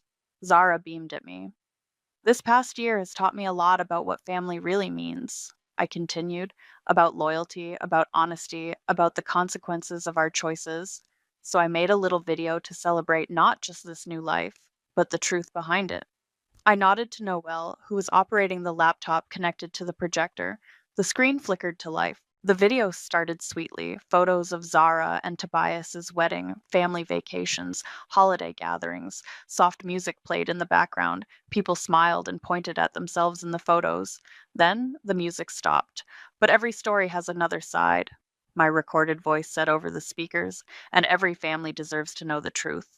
The screen filled with a screenshot of hotel booking confirmations, then the DMs, then the first FaceTime recording, Zara's face clearly visible, her voice unmistakable. The crowd went silent. Someone gasped. A champagne glass hit the ground. Oh my God, Andrea whispered, but I wasn't done yet. The screen now showed a split image, Zara on one side of a FaceTime call, Michael on the other. The audio was crystal clear. I can't wait until we don't have to hide anymore. Zara's voice purred through the speakers. Soon, baby. After the party, we'll figure it out, Michael replied. Tobias shot to his feet. What the hell is this? But the video kept playing, hotel receipts with timestamps, text messages, photos of them together in elevators, restaurants, hotel lobbies. Turn it off, Meredith shrieked. Turn it off right now. Not yet, I said calmly into the microphone. We haven't gotten to the best part. The DNA results filled the screen in stark black and white, official letterhead, laboratory seals, and the conclusion that made several people gasp out loud. Probability of paternity, 99.7%. Michael is the biological father. Andrea made a sound like a wounded animal. She turned to stare at her husband, who had gone completely white. Michael? Her voice cracked. Michael, what is this? I can explain. Explain what? Tobias spun around to face him. Explain how you've been fucking my wife. Explain how my baby isn't mine. Tobias, please. Zara reached for him, but he jerked away. Don't touch me. Don't ever touch me again. The crowd erupted, voices overlapping, people standing, chairs scraping against the patio stones. Someone was crying. Someone else was shouting. This is insane. Meredith grabbed the microphone from my hands. This is some kind of sick joke. Is it? I took the microphone back because I have months of evidence, hotel receipts, text messages, photos, and DNA proof, unless you think I somehow fabricated all of that while planning this lovely party. Clint stepped forward, his face twisted with rage. You're destroying this family. I'm revealing what this family really is. You vindictive bitch! Clint! Andrea's voice cut through the chaos. She was standing now, shaking. Is this why you've been traveling so much? Is this why you bought new cologne and started working out? Michael opened his mouth, but no words came out. Answer me, Andrea screamed. Is this why you haven't touched me in months because you've been too busy screwing her? Andrea, She slapped him. Hard. The sound echoed across the suddenly quiet yard. 15 years, she whispered. 15 years of marriage, and this is how you repay me? Zara was sobbing now, mascara streaming down her cheeks.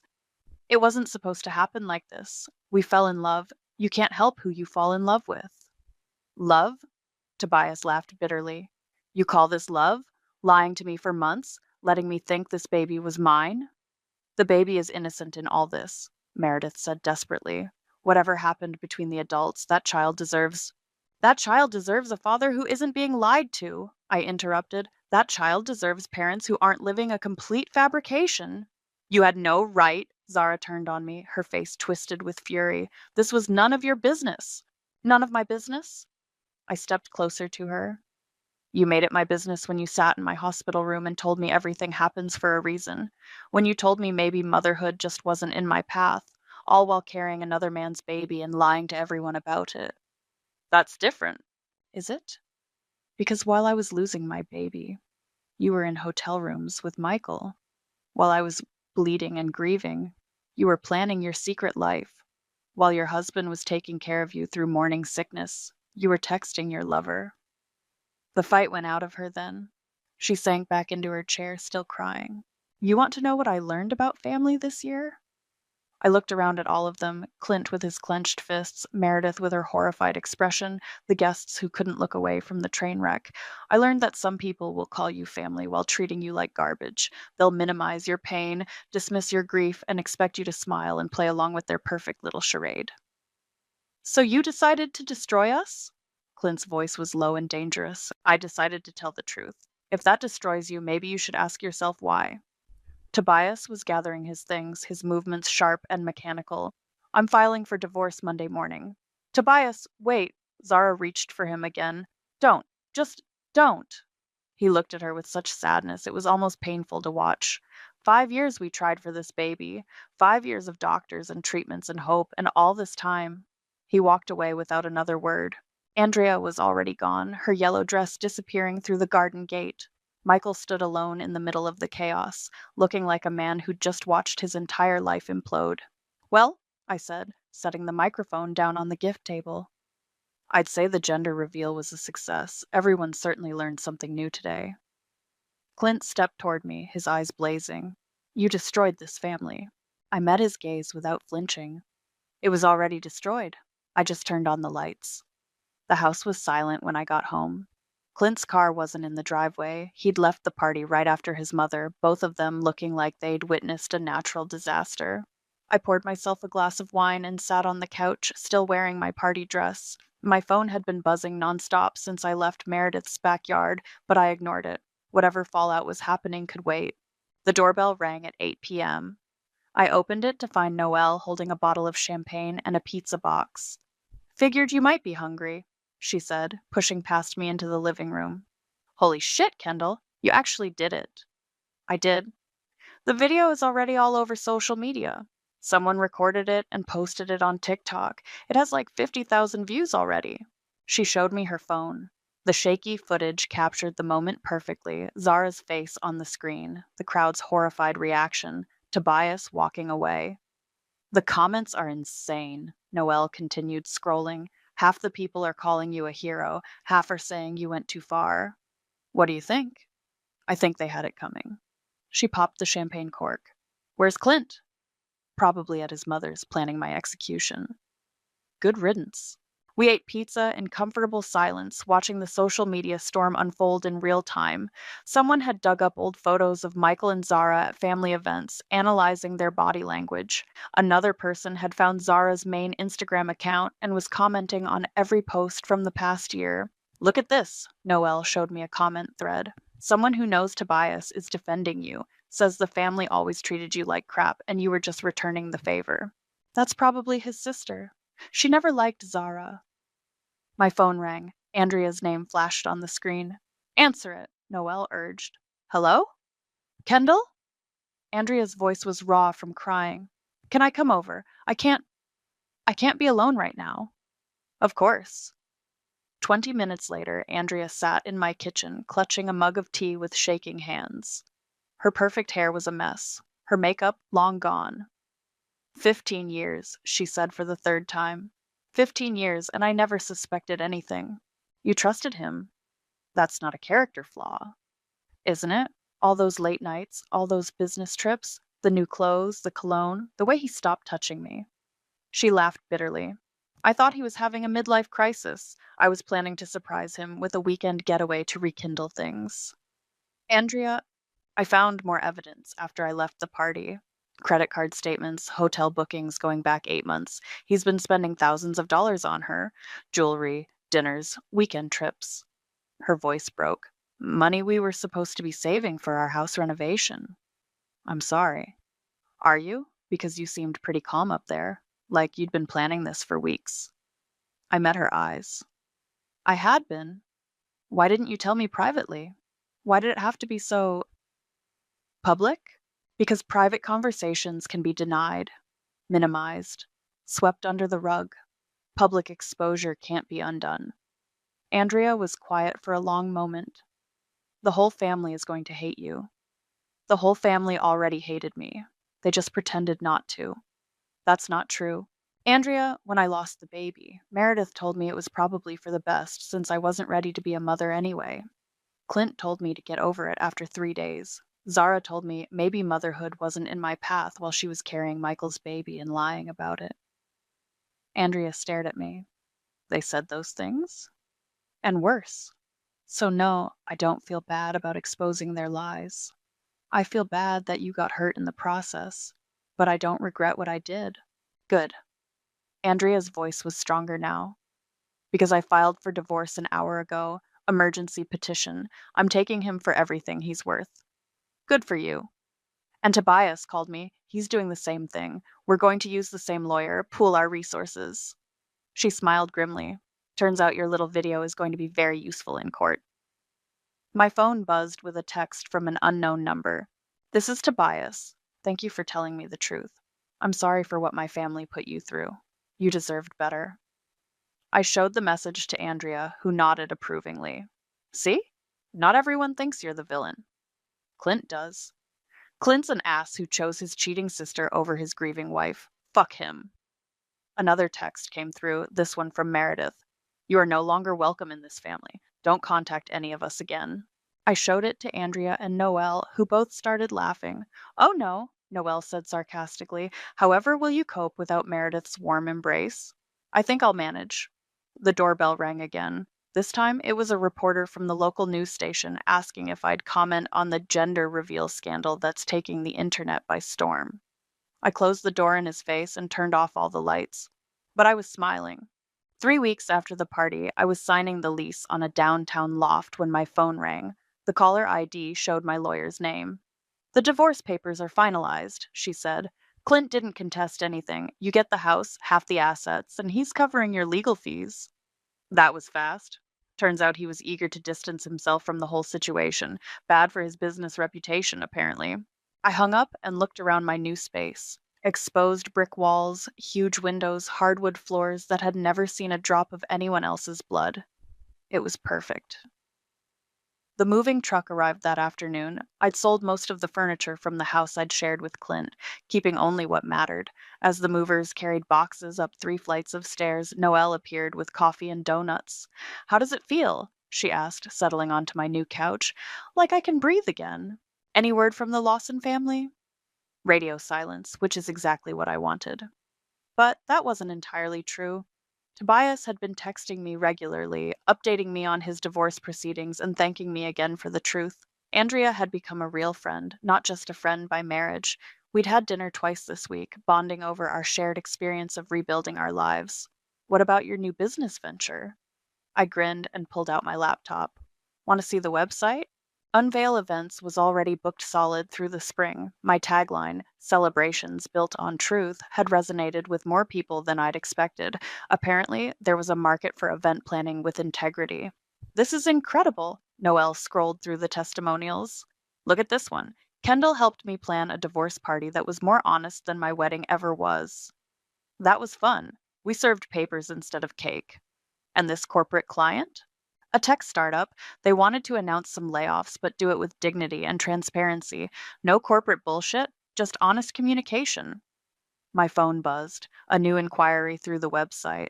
Hi, Kendall. I saw your story online and I need your help. My husband's been cheating with my best friend and I want to confront them both at our anniversary party next month. Can you help me plan something unforgettable? I showed the message to Noelle, who burst out laughing. You've created a monster. I've created a service. There's a difference. The doorbell rang. I wasn't expecting anyone, but when I opened the door, I found a woman about my age holding a bottle of wine and looking nervous. Are you Kendall? Yes. I'm Sarah. I think you know my story. She held up her phone, showing me a TikTok video with millions of views. My husband was cheating with his secretary. I exposed them at the company Christmas party using your methods. Oh, the karaoke incident. That's me. I wanted to thank you in person and ask if you're hiring. I looked at Sarah, really looked at her.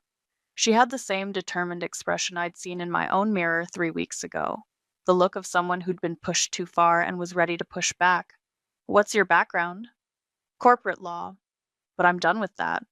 I want to help other women find their power. Come in. Let's talk. We spent the evening planning Sarah's role in Unveil events. She'd handle the legal aspects, making sure our clients stayed on the right side of the law while getting their revenge. By the time she left, I had a business partner and she had a new purpose. The next morning, I was setting up my home office when someone knocked. I opened the door to find Meredith standing on my doorstep, looking older and smaller than I remembered. Hello, Kendall. Meredith. This is unexpected. May I come in? I stepped aside, curious despite myself. She stood awkwardly in my living room, taking in the space. It's nice. Very. You. Thank you. What do you want? Zara lost the baby. The words hit me like a physical blow. What? Miscarriage, last week. The stress, the divorce proceedings, the public humiliation. Meredith's voice cracked. She's in the hospital. I sat down heavily on my couch. I'm sorry. Are you? Yes. I never wanted that. Meredith studied my face. She's asking for you. What? She wants to apologize. She says she understands now what you went through, and she's sorry for how we treated you. I was quiet for a long moment. And you? Are you sorry? Meredith's composure finally cracked. I failed you. When you lost your baby, I should have supported you instead of dismissing your pain. I was so focused on protecting Zara that I forgot you were family too. I was never family to you. I was just the woman who married your son. You're right, and I'm sorry for that too. I walked to the window and looked out at the city below. People going about their lives, carrying their own secrets and pain and hope. Tell Zara I'm sorry for her loss, but I won't be visiting her. I understand. Do you? Because I don't think you do. You came here expecting me to forgive and forget, to come running back because tragedy struck, but that's not how this works. Meredith nodded slowly. You're stronger than I gave you credit for. I always was, you just never bothered to notice. After she left, I sat in my empty apartment and cried. Not for Zara's loss, but for the woman I used to be. The one who would have dropped everything to comfort someone who'd hurt her. The one who put everyone else's needs before her own. That woman was gone, and I didn't miss her. My phone rang. A new client, ready to plan her own moment of truth. I answered on the first ring. Unveil events, this is Kendall. How can I help you take control of your story? I stare at the pile of my belongings haphazardly strewn in the hallway, my heart sinking with each passing second. The door to my loft, my sanctuary, remains firmly shut. The locks changed without my knowledge or consent. Confusion and disbelief wage a war inside me as I try to comprehend the scene before me. Surprise! Marcy's voice cuts through the haze, her tone dripping with false cheer. She emerges from behind the door, a smug grin plastered on her face. I'm pregnant, and we need a bigger place. Your loft is perfect. Her words hit me like a sucker punch, knocking the wind out of my lungs. What? You can't just take over my home, Marcy. This is my place, my life. Oh, come on, Tessa. You're never here anyway, always jetting off to some work thing. It's time to grow up and think about family. She rests her hand on her still flat stomach, her eyes glinting with a challenge. Anger bubbles up inside me, mixing with the sting of betrayal. Family? You mean the one that changes my locks and throws my stuff out without even a conversation? Marcy rolls her eyes, dismissing my outrage with a flippant wave of her hand. Don't be so dramatic. You can crash with Mom and Dad for a while. They'll be thrilled to have you back home. And what about my job, my responsibilities? I can't just upend my life because you decided to get knocked up. The words come out harsher than I intend, but the hurt fuels my indignation. Responsibilities? Marcy scoffs, her lips curling into a sneer. You mean like the way you've been playing the martyr, acting like you're the only one holding this family together? Well, guess what? It's my turn now. I need this more than you do.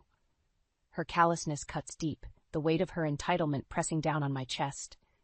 You can't just take what's mine, Marcy. This is my home, my life. You have no right. No right. She laughs, the sound grating against my ears. I have every right. I'm the one starting a family, while you're just playing house in your fancy loft. It's time for you to step aside and let me have my chance. Tears prick at the corners of my eyes, but I refuse to let them fall. I won't give her the satisfaction of seeing me crumble. This isn't over, Marcy. You can't just steamroll over my life like this. Watch me. Her voice is cold, her eyes glinting with a triumphant gleam. Face it, Tessa, you've always been the responsible one, the one who cleans up everyone's messes.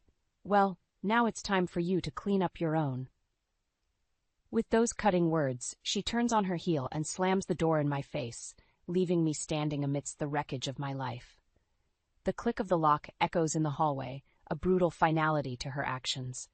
I sink to the floor, my back pressed against the wall, as the weight of her betrayal crashes over me. How could she do this? How could my own sister, my flesh and blood, turn against me like this?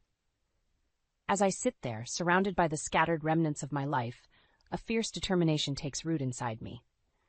I won't let her win. I won't let her destroy everything I've worked so hard to build.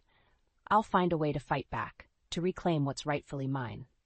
Marcy may think she's won, but she has no idea the storm that's coming her way.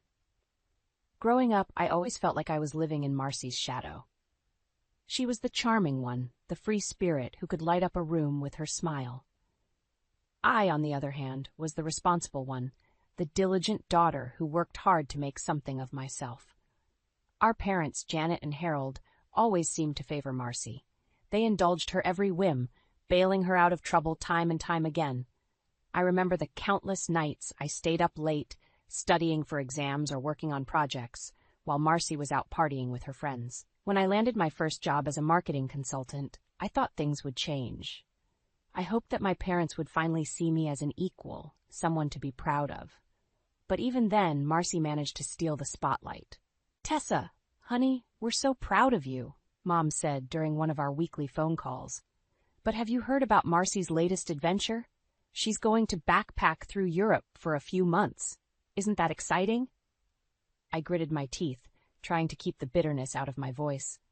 "That's great, Mom, but what about my promotion at work? I thought you'd be happy for me."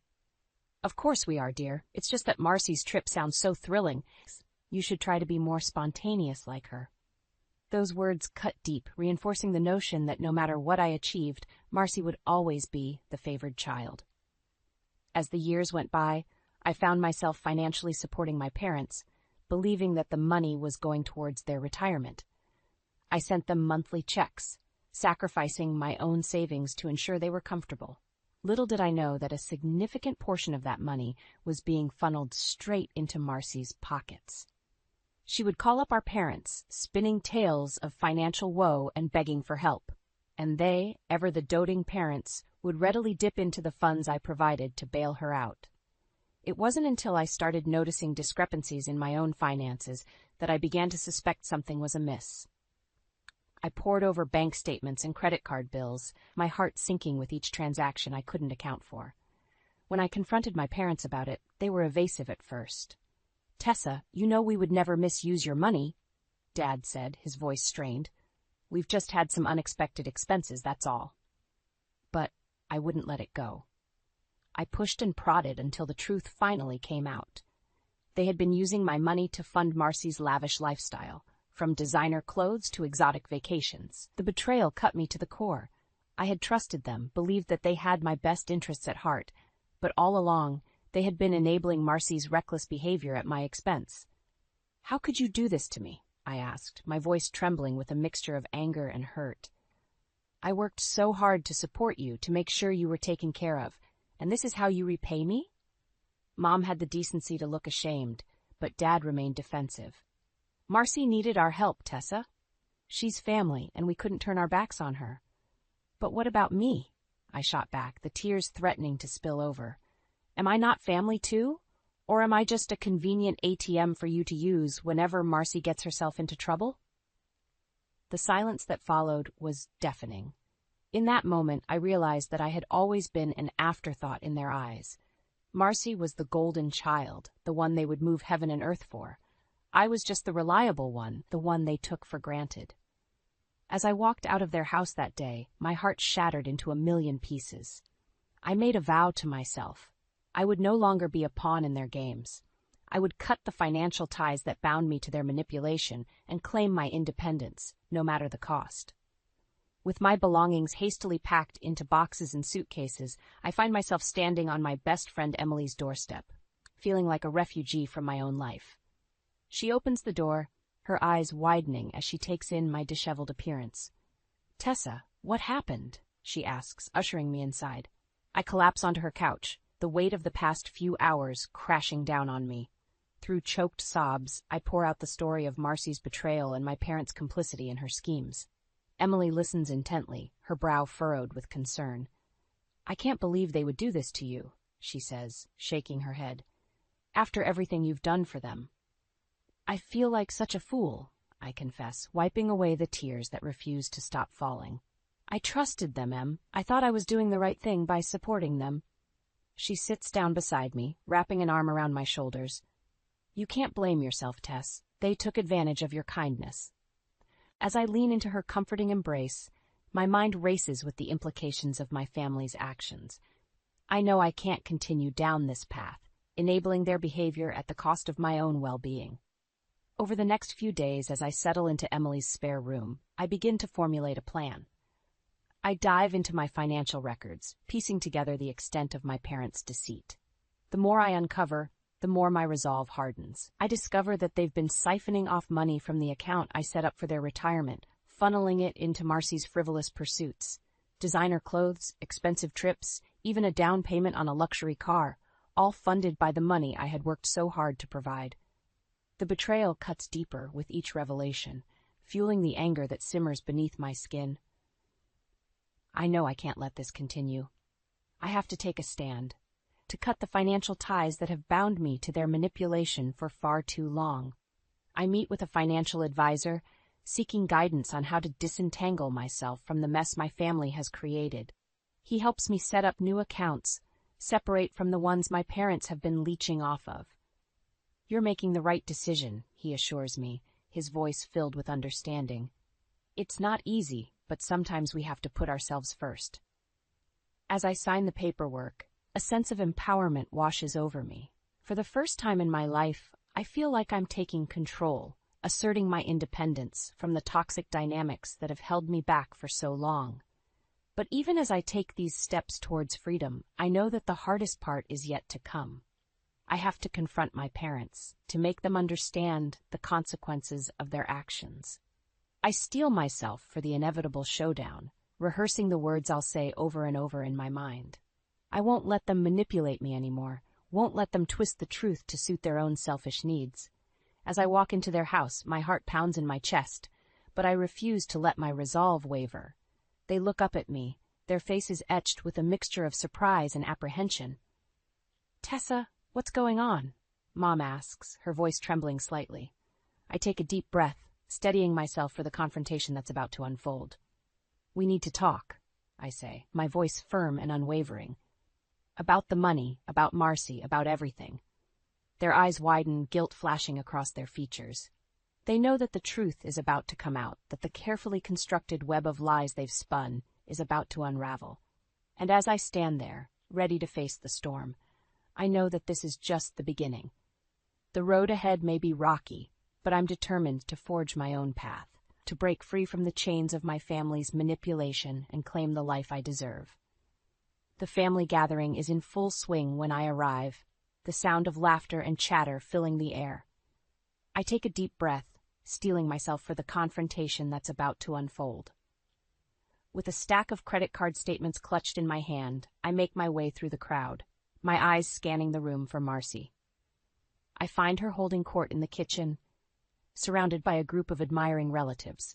She's regaling them with tales of her latest shopping spree, bragging about the designer clothes and expensive jewelry she's acquired. "Marcy, we need to talk," I say, my voice cutting through the frivolity like a knife. She turns to face me, her eyes narrowing as she takes in the serious expression on my face. "Can't it wait, Tessa? I'm in the middle of a story." "No, it can't." I hold up the credit card statements, my hand trembling slightly. "We need to talk about this." Marcy's eyes widen as she realizes what I'm holding, a flicker of panic crossing her features. She quickly composes herself, plastering a fake smile on her face. "I don't know what you're talking about, sis. Those must be your statements." I shake my head, anger bubbling up inside me. "Don't lie to me, Marcy. I know you've been using my credit to finance your little shopping adventures." The room falls silent, the tension palpable. Our relatives exchange uncomfortable glances, sensing the storm that's about to break. I have no idea what you're talking about, Marcy insists, her voice dripping with false innocence. You must be mistaken. I can't contain my fury any longer. Mistaken? You've been racking up thousands of dollars in charges on my credit cards, Marcy. Designer clothes, expensive jewelry, lavish vacations, all on my dime. Marcy's facade cracks, her true colors shining through. Oh, come on, Tessa. It's not like you can't afford it. You're the big shot with the fancy job, remember? Her words are like a slap in the face, the entitlement and lack of remorse behind them stunning me into silence for a moment. But I quickly recover, my resolve hardening. That's not the point, Marcy. You had no right to use my credit without my permission. It's fraud, plain and simple. She scoffs, rolling her eyes. Fraud? Don't be so dramatic. Sis, it's just a little shopping. No big deal. I can feel the eyes of our relatives on us, the weight of their judgment heavy in the air. But I refuse to back down, to let Marcy's manipulations go unchallenged any longer. It is a big deal, Marcy. You've been taking advantage of me for years, using me as your personal piggy bank. Well, guess what? I'm done. I'm done enabling your reckless behavior, done cleaning up your messes. Marcy's eyes flash with anger, her true nature finally exposed for all to see. You're just jealous, Tessa. Jealous that I know how to live life to the fullest while you're stuck in your boring little world. I shake my head, a bitter laugh escaping my lips. You call this living life to the fullest? Stealing from your own sister, manipulating our parents, leaving a trail of destruction in your wake? That's not living, Marcy. That's being a selfish, entitled brat. The room erupts into chaos, our relatives taking sides and voices rising in a cacophony of accusations and defenses. But I tune them out, my focus solely on Marcy. I'm cutting you off, Marcy. No more access to my credit, no more bailouts from our parents. It's time for you to face the consequences of your actions. With those words, I turn on my heel and walk out of the room, ignoring the shouts and pleas behind me. I know that this is just the beginning, that Marcy won't go down without a fight, but I'm ready for whatever she throws my way. I'm done being her doormat, done sacrificing my own happiness for her selfish whims. It's time for me to take back control of my life, no matter the cost. In the days following the confrontation at the family gathering, I throw myself into the task of gathering evidence against Marcy. I pore over bank statements, credit card bills, and email trails, piecing together the extent of her deceit. The more I uncover, the more my anger grows. Marcy hasn't just been using my credit for her shopping sprees. She's been actively trying to turn our family against me, spinning tales of my supposed selfishness and lack of family loyalty. I find emails she sent to our parents, painting me as the villain in our story. Tessa's always been jealous of me, she writes. She can't stand to see me happy, so she's trying to ruin my life. The lies and manipulation are so blatant, so calculated, that I can hardly believe what I'm reading. How could my own sister be so cruel, so vindictive? But I refuse to let her win. I gather all the evidence I can find, compiling it into a neat little package that I know will be her undoing. As I work, I can't help but think back on all the times Marcy has taken advantage of me over the years. The borrowed money that was never repaid, the favors that were never returned, the snide comments and backhanded compliments that chipped away at my self-esteem. I realize now that I've been too passive, too willing to let her walk all over me in the name of family harmony. But no more. It's time for me to stand up for myself, to demand the respect and fairness that I deserve. I meet with a lawyer, seeking guidance on how to proceed. He looks over the evidence I've gathered, nodding approvingly. This is solid, Tessa, he says. We can definitely build a case against your sister for fraud and identity theft. The words fraud and identity theft hit me like a punch to the gut. I never imagined that things would go this far, that my own sister would be facing legal consequences for her actions. But I know that I can't back down now. I have to see this through, no matter how painful it may be. I start to distance myself from my family, knowing that Marcy will stop at nothing to turn them against me. I change my phone number, block their emails, and refuse to engage in any further communication. It's a lonely existence, cut off from the people I once held dear. but I know that it's necessary, that I can't let myself be dragged back into the toxic cycle of enabling and codependency that has defined our relationship for so long. As I prepare for the inevitable legal battle ahead, I can't help but feel a sense of sadness mixed with the anger and betrayal. I never wanted things to come to this, never wanted to have to take such drastic measures against my own flesh and blood. But I know that I'm doing the right thing, not just for myself, but for Marcy as well. She needs to face the consequences of her actions, to learn that she can't go through life taking advantage of others without repercussions. I steel myself for the fight ahead, knowing that it won't be easy. Marcy will undoubtedly try to paint me as the villain, to twist the truth to suit her own selfish narrative.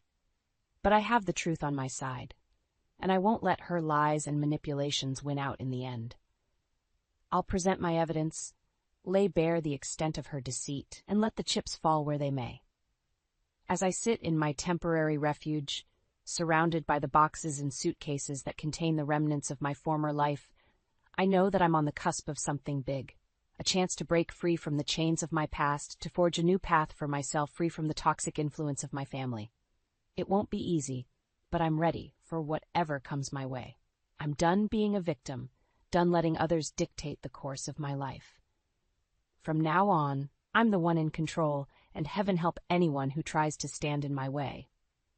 The day of the mediation session arrives, and I find myself sitting across from Marcy and our parents in a sterile conference room.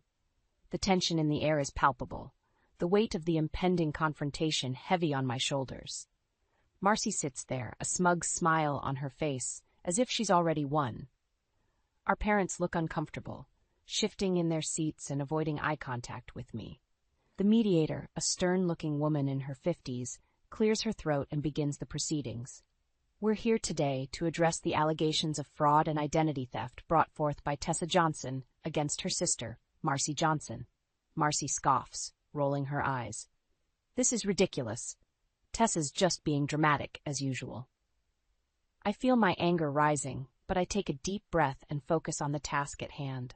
I nod to my lawyer, who begins presenting the evidence we've gathered. He lays out the credit card statements, the email trails, the bank records that show the extent of Marcy's deceit. With each piece of evidence, I see the color drain from Marcy's face, the realization that she's been caught red-handed slowly sinking in. Our parents look stunned, their eyes widening as the truth of Marcy's actions is revealed. They turn to her, disbelief and disappointment etched on their faces. Marcy, how could you? Mom asks, her voice trembling. How could you do this to your own sister? Marcy's facade cracks, her true nature spilling out in a torrent of anger and resentment.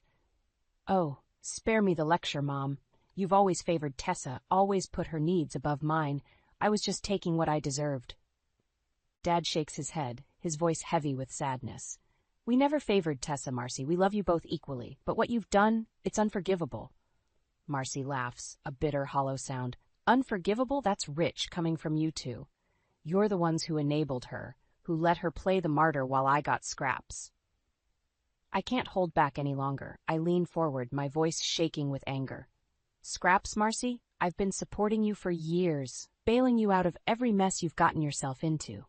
And this is how you repay me, by stealing from me, by trying to turn our family against me. Marcy's eyes narrow, her voice dripping with venom. You've always been the golden child, Tessa, the perfect daughter, the one who could do no wrong. Well, guess what? I'm done living in your shadow. The mediator clears her throat, trying to regain control of the situation. Miss Johnson, the evidence against you is quite clear. You're facing serious legal consequences for your actions. Marcy's face pales, the reality of her situation finally hitting her. She turns to our parents, desperation in her eyes. Mom, Dad, you have to help me. You can't let her do this to me. But our parents shake their heads, their faces etched with disappointment and resignation. We can't help you anymore, Marcy, Dad says. You've gone too far this time. I feel a twist of satisfaction at Marcy's despair, but it's tempered by the sadness of seeing our family torn apart. I never wanted things to come to this, but I know that I had no choice.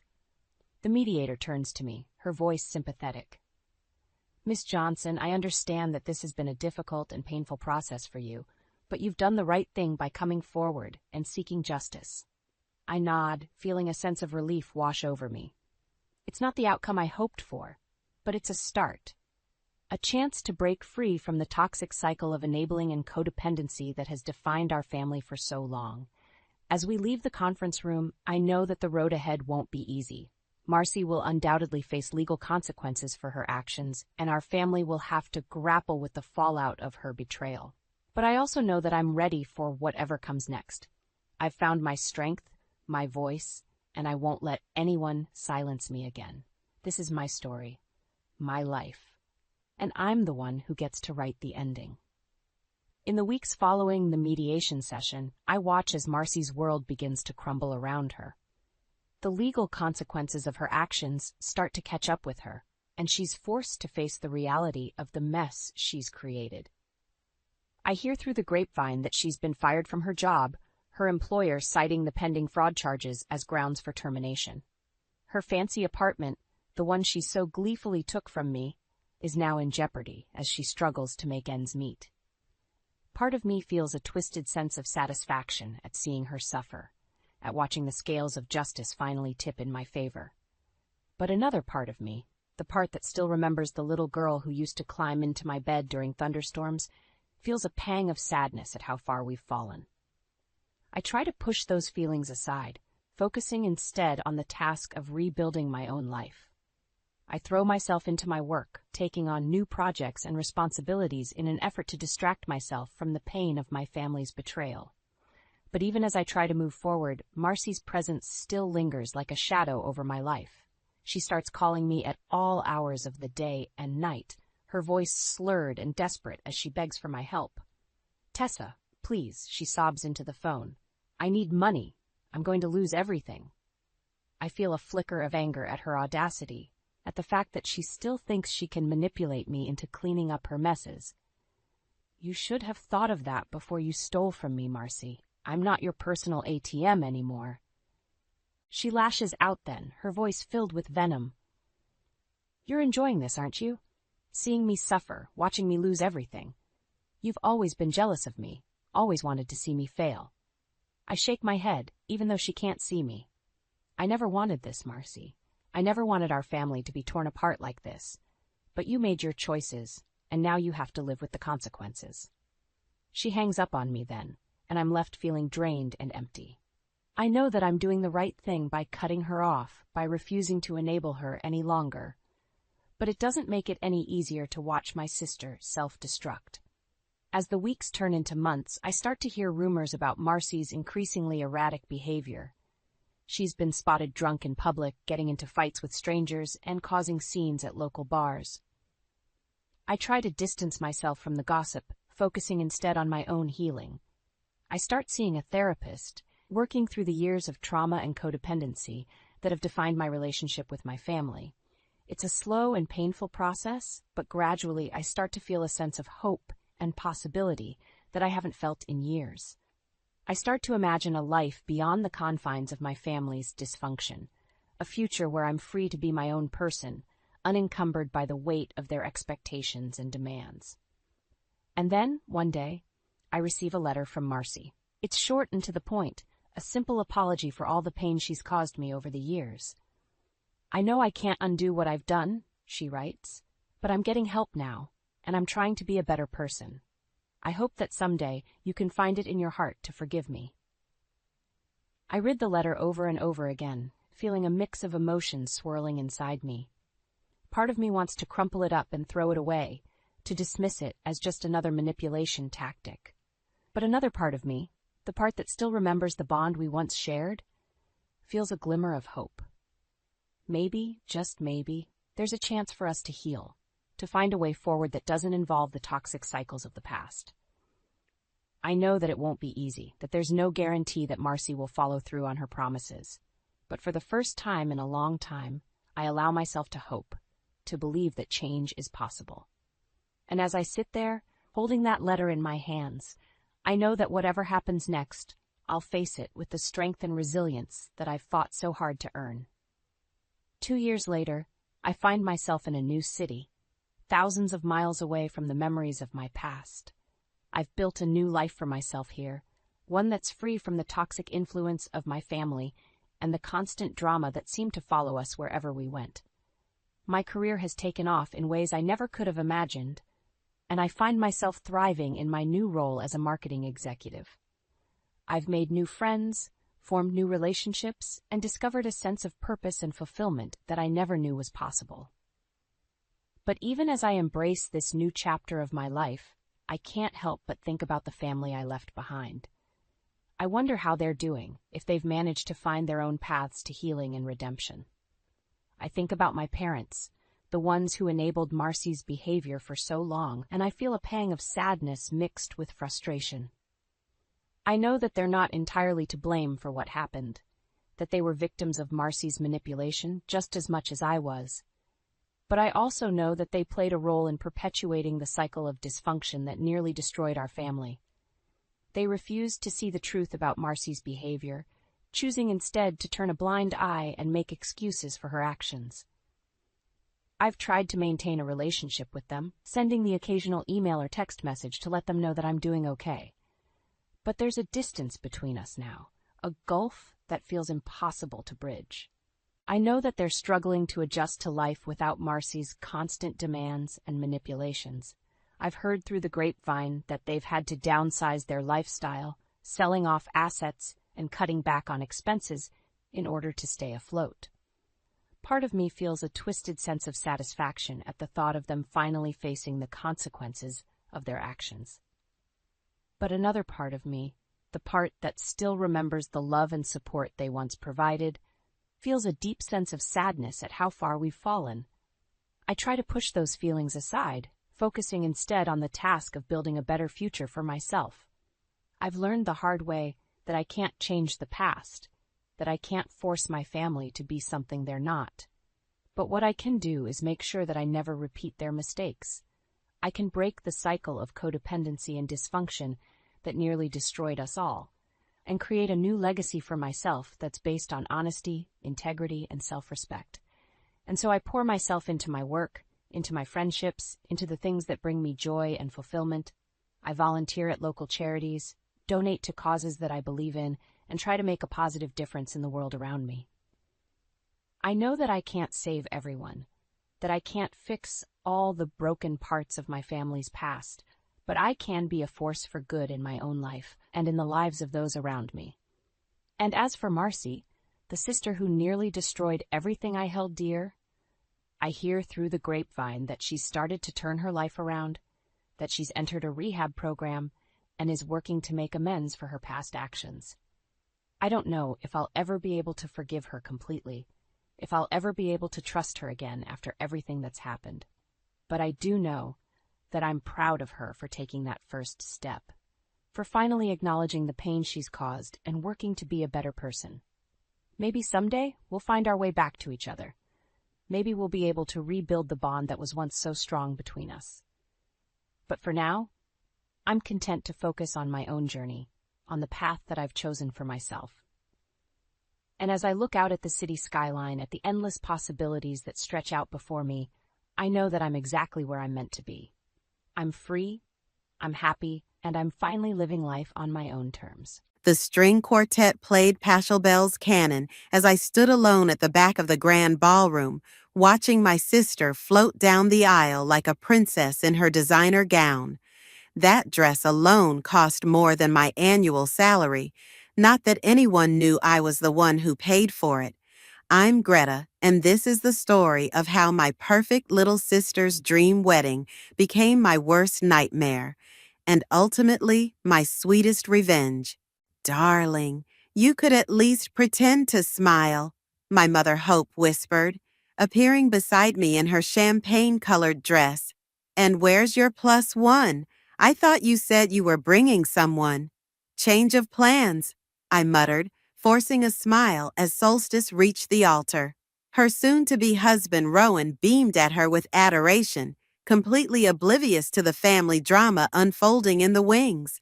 Well, it's not too late, you know. Miguel, the wedding planner, is single, Mom stage whispered, nodding toward the sharply dressed man directing the photographers. And he's quite handsome. I rolled my eyes. Mom, please, Can we focus on Solstice's big day? The ceremony proceeded like a fairy tale, exactly as Solstice had dreamed.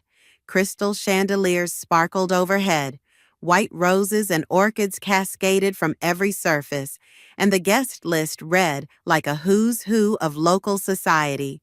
Perfect, perfect, perfect, just like Solstice. During the reception, my best friend Camila grabbed my arm. "You okay? You look like you're about to explode."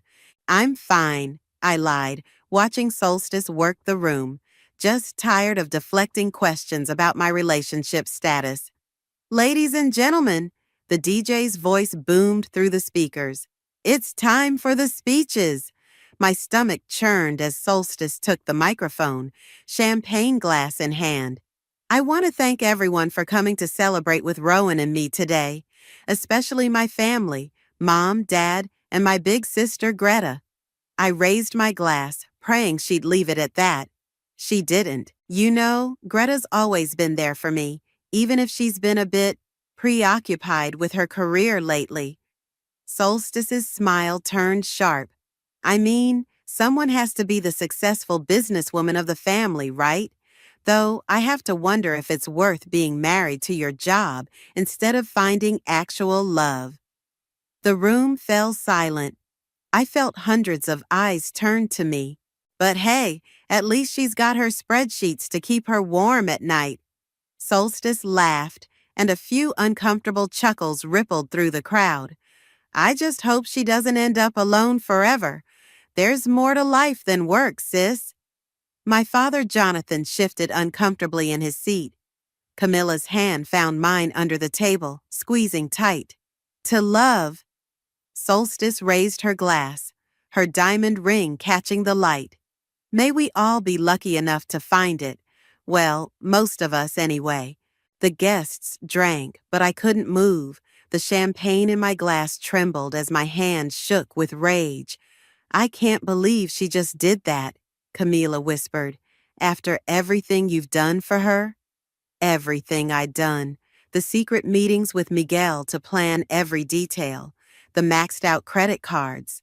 The drained savings account. All to give my baby sister the wedding of her dreams.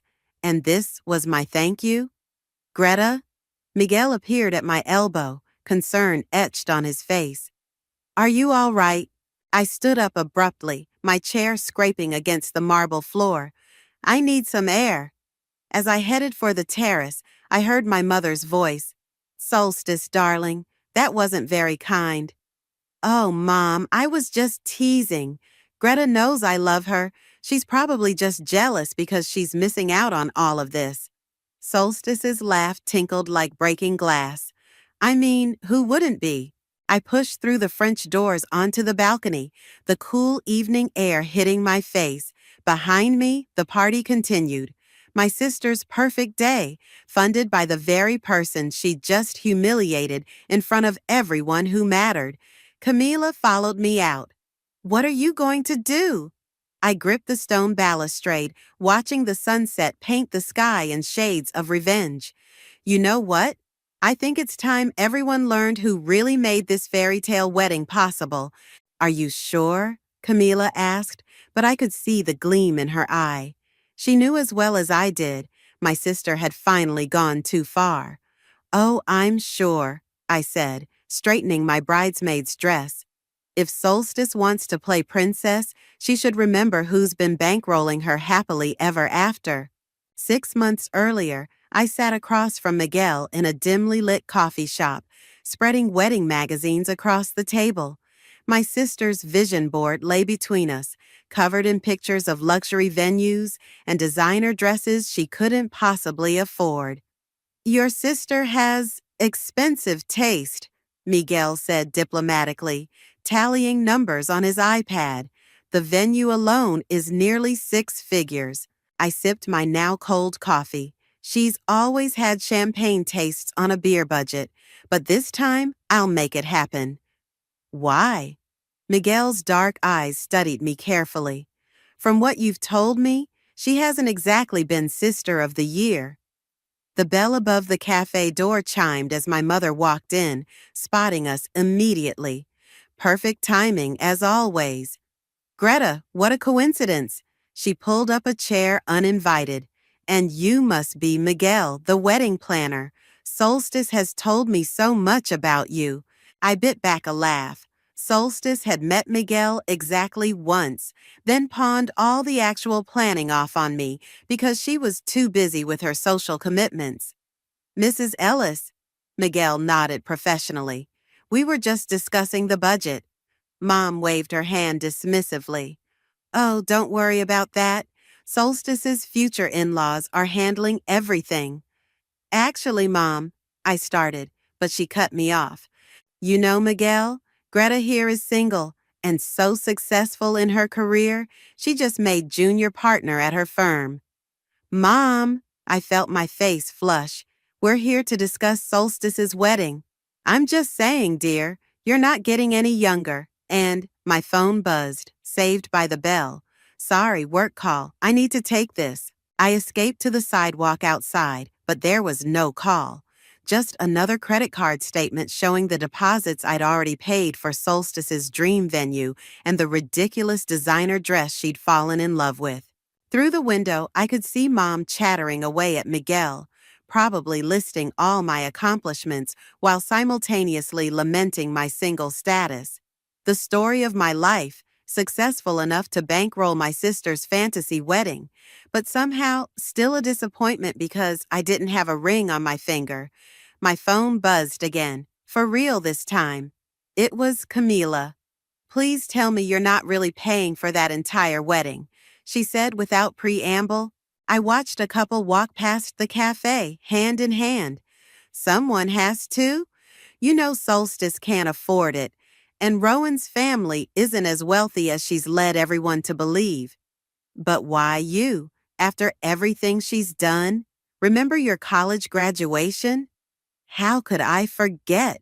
Solstice had thrown a tantrum because my party was stealing attention from her new boyfriend, so she deliberately caused a scene that ended with my cake on the floor and half the guests leaving early. It's complicated, I sighed. Mom and Dad always had to work so hard just to keep us afloat. Now that I can finally give them something, you're giving Solstice something, again, while she takes all the credit, again. Miguel emerged from the cafe, my mother thankfully nowhere in sight. He held up my abandoned coffee cup.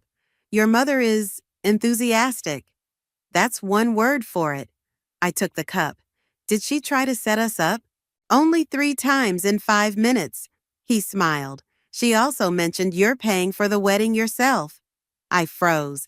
She wasn't supposed to know that? She doesn't.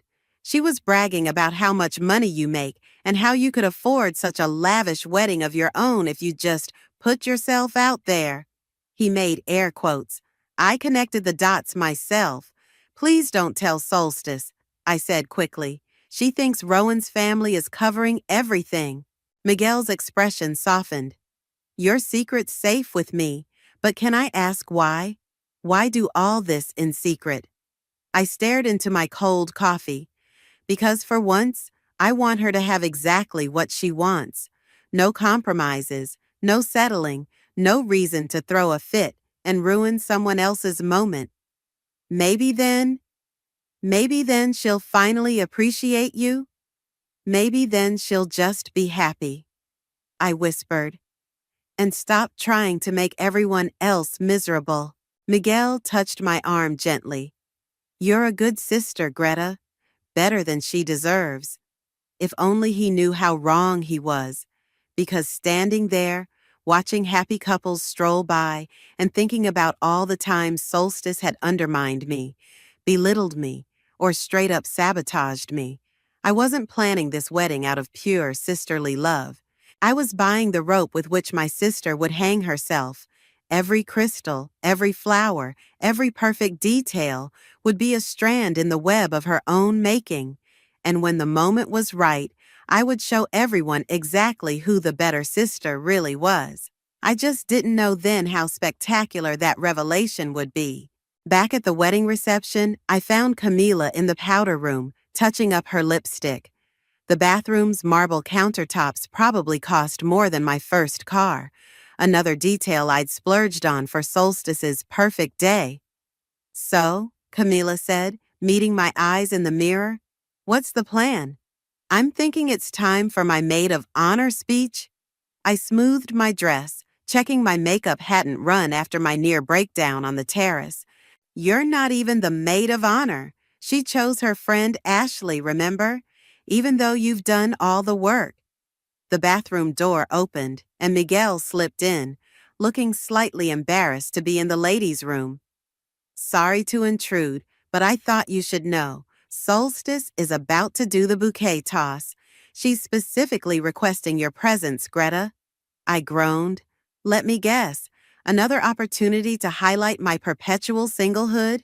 "She announced it as a special chance for my desperate sister to catch some luck," Miguel confirmed, wincing. Camila slammed her lipstick down. "That's it. I've watched her treat you like dirt for 20 years. You need to expose her right now." "Not yet," I said, a plan forming. "Miguel, I need a favor." 10 minutes later, I stood in the crowd of single women, watching Solstice prepare to throw her bouquet. She'd positioned me front and center, of course. "Ready, ladies?" Solstice called out. "Especially you, Greta. This might be your only chance." The crowd tittered. I smiled sweetly.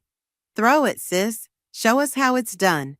She turned her back, made a show of wiggling her hips, and tossed the bouquet high into the air. As planned, Miguel had dimmed the lights slightly, making it harder to see. The flowers sailed over my head, right into Camila's waiting hands. "Oh my God!"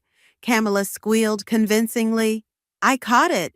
Solstice spun around, her face falling when she saw I wasn't holding the bouquet. "Oh, well, congratulations, Camila."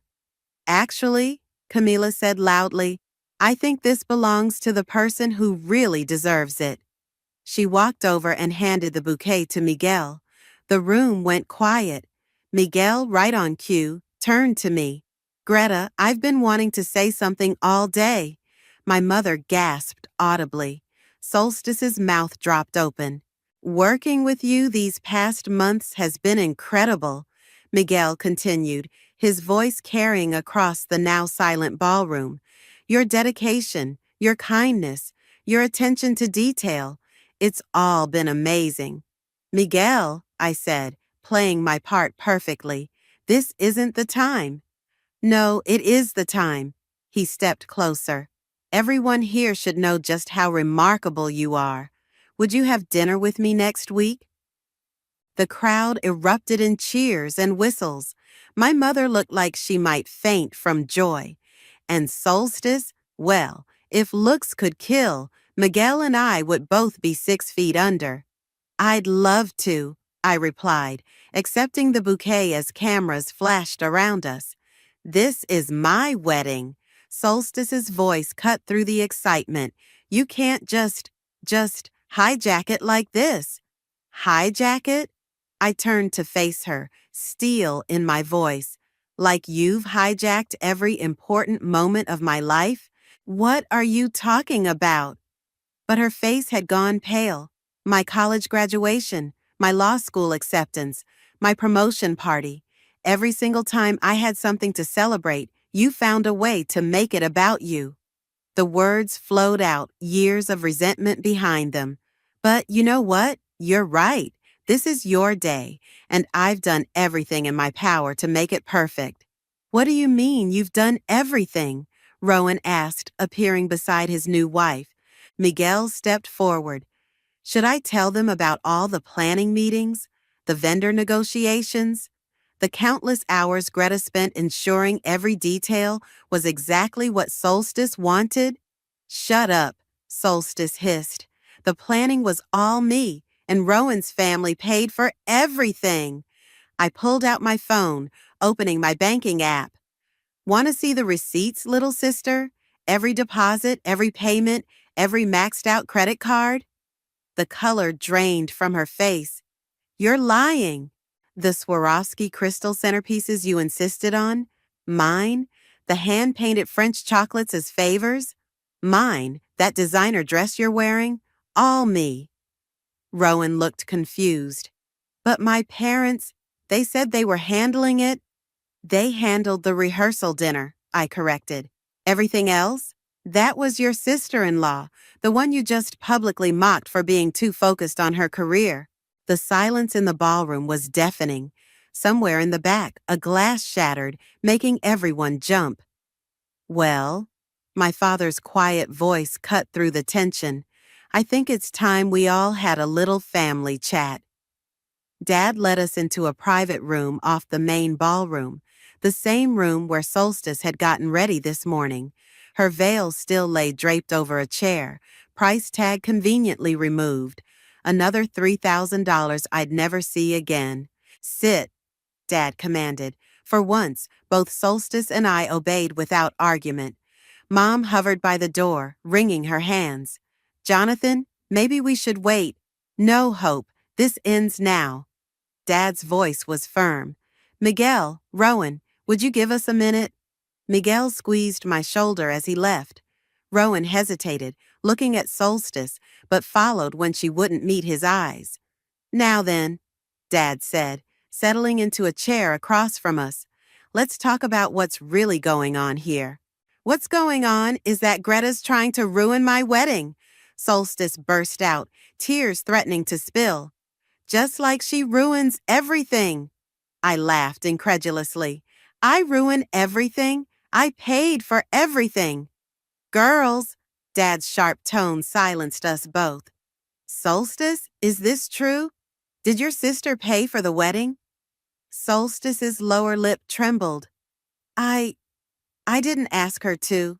No, I agreed. You just complained to Mom about how Rowan's family couldn't afford the venue you wanted, and cried to Dad about the dress of your dreams being out of reach, and told everyone who would listen that you were settling for less than you deserved. I never meant for you to… To what? To step in? To fix it? Like I always do? I pulled out my phone again. Want to see the texts, Solstice? The ones where you sent me pictures of everything you wanted, followed by sad faces and if-only messages? Mom stepped forward. Greta, sweetheart, why didn't you tell us? Because she knew exactly what she was doing, Dad said quietly. Didn't you, Solstice? Solstice's tears finally spilled over. That's not fair. I just wanted a beautiful wedding. And I gave it to you. I stood up, my own tears threatening. I gave you everything you wanted. And how do you thank me? By humiliating me in front of everyone. You're just jealous because I found love and you haven't, Solstice shot back. Found love? I laughed bitterly. You found a man whose family you lied to about money. You manipulated everyone around you to get what you wanted. Is that love? Stop it, both of you, Mom cried. But Dad held up his hand. No, Hope, let them finish. This has been brewing for years. Remember my law school graduation? I asked, my voice shaking. When you announced your engagement during my party? That was different. Or when you crashed my first big court victory celebration to tell everyone you were pregnant. Even though you knew it wasn't true, you just wanted the attention. Solstice's face crumpled. I lost that baby. And I was there for you. I held you while you cried. I took time off work to help you recover. I wiped angry tears from my cheeks. But the minute I had something to celebrate, you had to tear me down again. I didn't mean to, Solstice whispered. Yes, you did. Dad's voice was gentle but firm. You've always meant to, Princess, and we let you. Mom sank into a chair. Jonathan, we failed both our girls, Hope. Dad looked between us. We let Solstice believe the world revolved around her, and we let Greta think she had to fix everything. A knock at the door interrupted us. Rowan poked his head in. Sorry, but the guests are asking questions. Should we start serving dinner? Yes, Solstice jumped up, smoothing her dress. We should get back to my wedding. Your wedding that your sister paid for, Dad reminded her. The wedding you're using to mock her. Solstice froze, her hand on the doorknob. For a moment I saw something flicker across her face. Shame, maybe? Regret? But then it was gone, replaced by the same entitled expression I'd known all my life. Fine, she said. You want everyone to know? Let's tell them. Let's tell them how my perfect sister swooped in to save the day, like always. Let's tell them how she's so much better than me, so much more successful, so much more responsible. Solstice, Mom pleaded. No, you're right. I stood up, straightening my spine. Let's tell them, all of it. Every manipulation, every lie, every cruel comment. Let's see what your new husband thinks about how you really got your dream wedding. Solstice's hand trembled on the doorknob. You wouldn't. I met her eyes steadily. Try me, little sister. Try me. The dining room buzzed with whispers as we returned to the reception. Solstice immediately plastered on her perfect bride smile, but I noticed Rowan watching her with new eyes. He'd heard enough through the door. I could tell. Miguel handed me a microphone. The floor is yours. Don't, Solstice hissed, grabbing my arm. Please. For a moment, I hesitated. Then I remembered her words from earlier. She's doomed to be alone forever. I tapped the microphone, and the room fell silent. Everyone, I'd like to make a toast to my sister. My voice was steady, surprising even me. You all know Solstice. She's always been the family princess, the one who deserved the very best. Nervous laughter rippled through the crowd. Solstice's fingers dug deeper into my arm. What you might not know is just how far some people would go to give her that very best. I gently pulled free from her grip. Would you like to tell them, Solstice? Or should I? Greta, my mother warned from her table. For instance, this beautiful venue? I gestured around the room. These crystal chandeliers, the hand-painted place cards, the 5-tier cake, all paid for by your supposedly career-obsessed big sister. The whispers grew louder. I saw Rowan's mother lean forward, her eyes narrowing. You see, while Solstice was telling everyone that her in-laws were funding this extravaganza, I was quietly maxing out my credit cards. While she was mocking my dedication to my career, that same career was financing her dream wedding. That's enough. Solstice lunged for the microphone, but Miguel smoothly stepped between us. No, I don't think it is enough, I continued. Because for years, I've watched you tear me down to build yourself up. Every achievement I've earned, you've tried to overshadow. Every milestone I've reached, you've tried to steal. And I let you, because that's what good sisters do, right? Camila stood up, raising her glass. Tell them about the law school graduation, Greta. Or the promotion party, Miguel added. Or my grandson's christening, Rowan's mother suddenly spoke up, when she announced her engagement during the ceremony. Solstice's perfect mask cracked. I didn't. But here's the thing, Solstice. I turned to face her directly. I didn't pay for this wedding to hurt you. I did it because, despite everything, you're my sister. I wanted you to have your perfect day.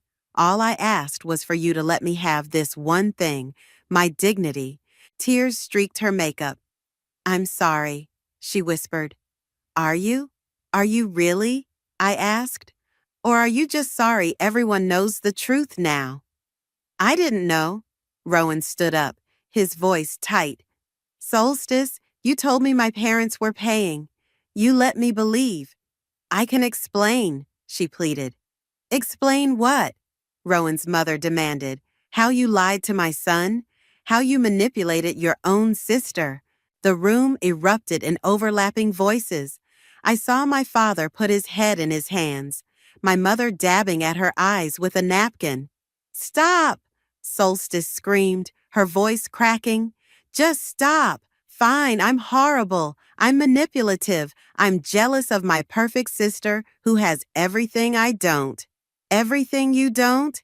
I laughed incredulously. You have a man who loves you, a family who adores you, and a wedding that cost more than my car. What could you possibly be jealous of? Your confidence, she shot back. Your success. The way you never seem to need anyone's approval. Do you know what it's like living in the shadow of someone who seems to do everything right? The room fell silent. Shadow? I whispered. You think you lived in my shadow? Solstice, everything I've ever done, you found a way to diminish. Every time I succeeded, you made sure everyone focused on what I was missing instead. Do you know how many times Mom has asked me why I can't be more like you? More feminine, more social, more focused on finding a husband? Solstice faltered. But you know what? I placed the microphone on a nearby table. This isn't about winning anymore. This is about truth. And the truth is, I'm done competing. I'm done trying to earn your respect or approval. I'm just done. I turned to leave, but Miguel caught my hand. Stay, he said softly. Don't let her drive you away again. The room held its breath. In that moment, I saw every face turn toward us, some sympathetic, some shocked, some angry. But for the first time in my life, I didn't care what any of them thought. No, I said clearly, I think it's time for the bride to enjoy her perfect wedding. After all, she's got everything she wanted. Right, Solstice? I made it halfway across the parking lot before I heard footsteps behind me. Greta, wait! It was Rowan. I turned to face my new brother-in-law, his bow tie askew and his face flushed. You can't leave like this. Watch me. Please, he caught up to me, slightly out of breath. Everything's falling apart in there. Solstice is hysterical. My mother is threatening to annul the marriage, and your parents are arguing about who's to blame for all this. Sounds like a typical family gathering to me. I dug through my clutch for my car keys. She told me everything, Rowan said quietly, after you left. About the money, about the lies, about all of it. I froze. And I don't know what to think anymore. The woman I married today, I'm not sure I know who she is. Sure you do. I turned to face him fully. She's the girl who always gets what she wants, no matter who she has to step on to get it. The girl who can cry on command and make everyone forget what she did wrong. The girl who's terrified of not being enough. Another voice cut in. My father emerged from the shadows, hands in his pockets. Who learned early on that if she couldn't be the best, she could at least be the most memorable. Dad, don't defend her. Not now. I'm not defending her, he said, moving closer. I'm trying to understand her, to understand both of you. Where did we go so wrong? Rowan shifted uncomfortably. I should go back inside. No, stay, Dad said. You're family now, for better or worse, and families face their problems together. That's rich, I laughed bitterly. Where was this family unity all the time Solstice was sabotaging my life? Right here, failing miserably. Dad's voice cracked. Every time we let her behavior slide, every time we told you to be the bigger person, we failed you both. The night air felt heavy with unspoken words. In the distance, I could hear music still playing from the reception, life going on as if my world hadn't just imploded. She's asking for you, Rowan said softly. Says she needs to tell you something. I've heard enough from her to last a lifetime. Greta, Dad stepped closer. Remember when you were 10 and Solstice cut up your favorite dress? Because I got better grades than her? How could I forget? No, he shook his head. Because she wanted to fix it. Make it prettier like the dresses in her magazines. She just didn't know how. What's your point? My point is, your sister doesn't know how to love without destroying things first. That's our fault, not hers. We taught her that attention equals love, and that being the best means making others feel worse. The reception doors opened again, spilling light across the parking lot. Solstice stood there, her perfect wedding dress now wrinkled, her makeup streaked with tears. "Daddy?" Her voice wavered. Is Greta still here?" "I'm here," I called out, surprising myself. Solstice stumbled forward in her heels, nearly falling. Rowan moved to help her, but she waved him off. "I messed up," she said, her voice raw. "I messed up so bad, and I don't know how to fix it." "You can't fix it," I replied. "You can't just say sorry and make everything okay this time." "I know." She wrapped her arms around herself. "But I need you to know something. All those times I tried to ruin your moments, it wasn't because I hated you. It was because I wanted to be you." "What?" "You're so sure of yourself, so capable. Mom and Dad were always so proud of your achievements, and I just wanted them to look at me that way too." "They did look at you that way," I exploded. "They still do. You're their precious princess who can do no wrong." "No," Dad interrupted. "We babied her. There's a difference. We praised you for your accomplishments, Greta, but we praised Solstice just for existing. We didn't do either of you any favors." Solstice took another step forward. "The wedding? I never meant for you to pay for it. I just couldn't stand the thought of having less than you would have had." "I'm not even engaged. But when you do get married, it'll be perfect, like everything else you do." She wiped her eyes. "I wanted to beat you to it, to have something first, something better." The silence that followed was deafening. In that moment, standing in a dark parking lot with my crying sister, my confused brother-in-law, and my guilt-ridden father, I realized something important. This wasn't about winning anymore. It wasn't even about revenge. It was about breaking a cycle that had started long before any of us knew what we were doing. "We should go back inside," Dad said, breaking the tense silence.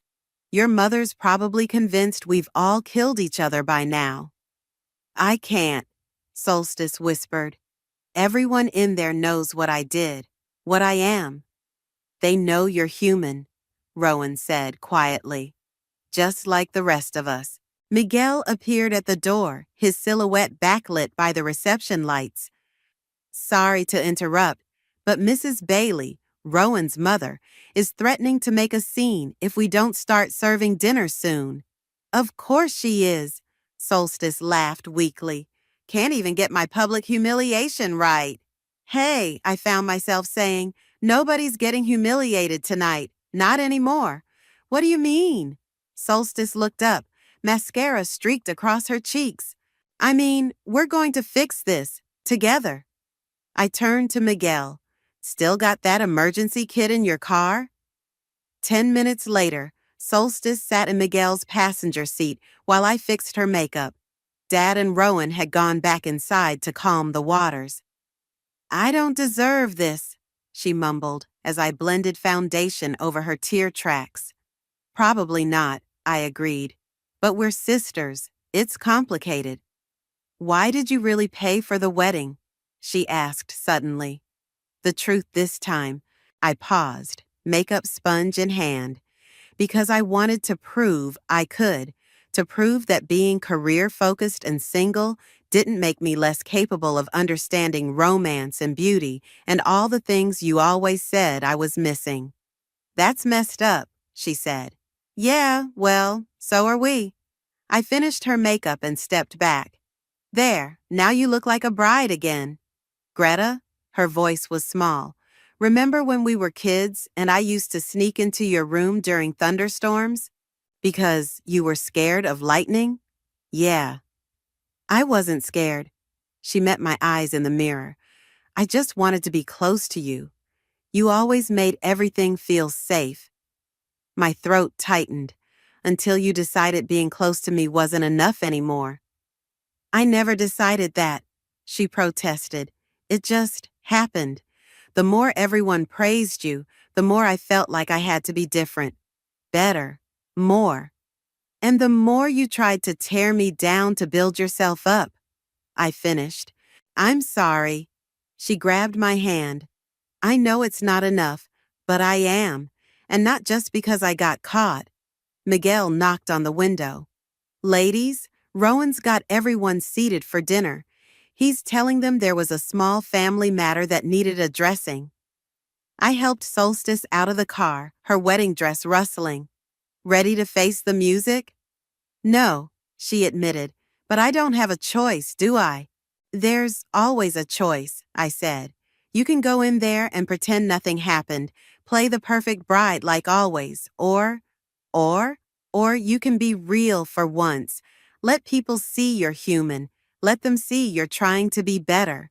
She gripped my arm. Will you help me? With what? Being better, being real. Her fingers trembled. Being your sister again. Inside, the reception had settled into an uneasy calm. Heads turned as we entered, whispers following in our wake. But this time, Solstice didn't pose or preen.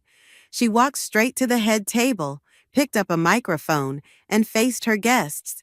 I owe everyone an apology, she began, her voice shaking. Especially my sister. Mom half rose from her seat, but Dad gently pulled her back down. I've spent years trying to be perfect, Solstice continued, trying to be better than everyone else, especially Greta. But the truth is, I've never been better than her, not where it counts. The room was silent now, all eyes on my sister, as she finally told the truth. This beautiful wedding, every detail you've admired, that was Greta. She paid for it, planned it, made it perfect, not for her glory, but for mine. And how did I thank her? By mocking her in front of all of you. She turned to face me. I can't undo what I've done, but I can try to be worthy of having a sister like you, if you'll let me try. The microphone trembled in her hand. The silence stretched, everyone waiting for my response. And for the first time in years, I saw my little sister, really saw her. Not the manipulative princess, not the attention-seeking drama queen, but the girl who used to crawl into my bed during storms, seeking safety in her big sister's presence. I stood up. Well, I said, loud enough for everyone to hear, I guess we have some work to do. The rest of the wedding reception transformed into something unexpected, real. The perfect facade cracked, letting authenticity shine through. Solstice kicked off her uncomfortable designer heels. Rowan loosened his bow tie, and somehow the celebration felt more genuine than before. Dance with me, Miguel said, appearing at my elbow with 2 glasses of champagne. Unless you're still planning your dramatic exit. I accepted the glass. I think I've had enough drama for one night.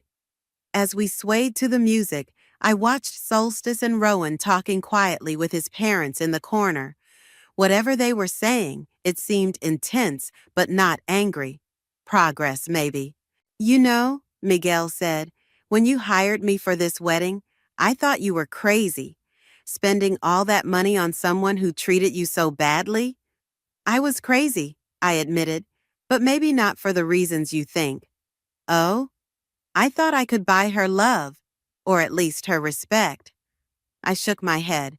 Turns out those things aren't for sale. No, he agreed, but sometimes they're free if you're brave enough to be honest. Across the room, Camilla was teaching my father some ridiculous dance move, making my mother laugh for the first time all evening. The tension that had suffocated the reception earlier had dissipated, replaced by something more genuine. Greta? Solstice approached, looking uncertain. Can we talk? Miguel squeezed my hand and stepped away. I followed my sister to a quiet corner. Rowan's parents want to help pay for the wedding, she said. They said it's not fair for you to shoulder everything alone. It's already paid for. I know, but... She twisted her rings nervously. They want to reimburse you, and I want to contribute too, from my savings. Solstice, please, she cut me off. Let me do this. Not because I have to, but because I want to. Because it's right. I studied her face, searching for the manipulation I'd grown so accustomed to seeing. Instead, I found something new. Sincerity. Okay, I said simply. She blinked. Okay, just like that? Just like that. But I thought, after everything.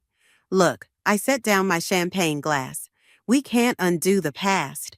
We can't pretend those years of competition and hurt didn't happen. But maybe we can build something new, something real. I'd like that, she whispered. Then, unexpectedly, she hugged me. Not her usual performative embrace, but a real tight hug, like when we were kids. Besides, I added when she pulled back, I hear Miguel's a pretty good wedding planner. Maybe he can help me plan my own someday. About that, Solstice smiled sheepishly. I may have been a little hasty in judging your love life. He seems pretty great. He is, I agreed. But this isn't about him or Rowan or finding the perfect partner. It's about being okay with who we are right now.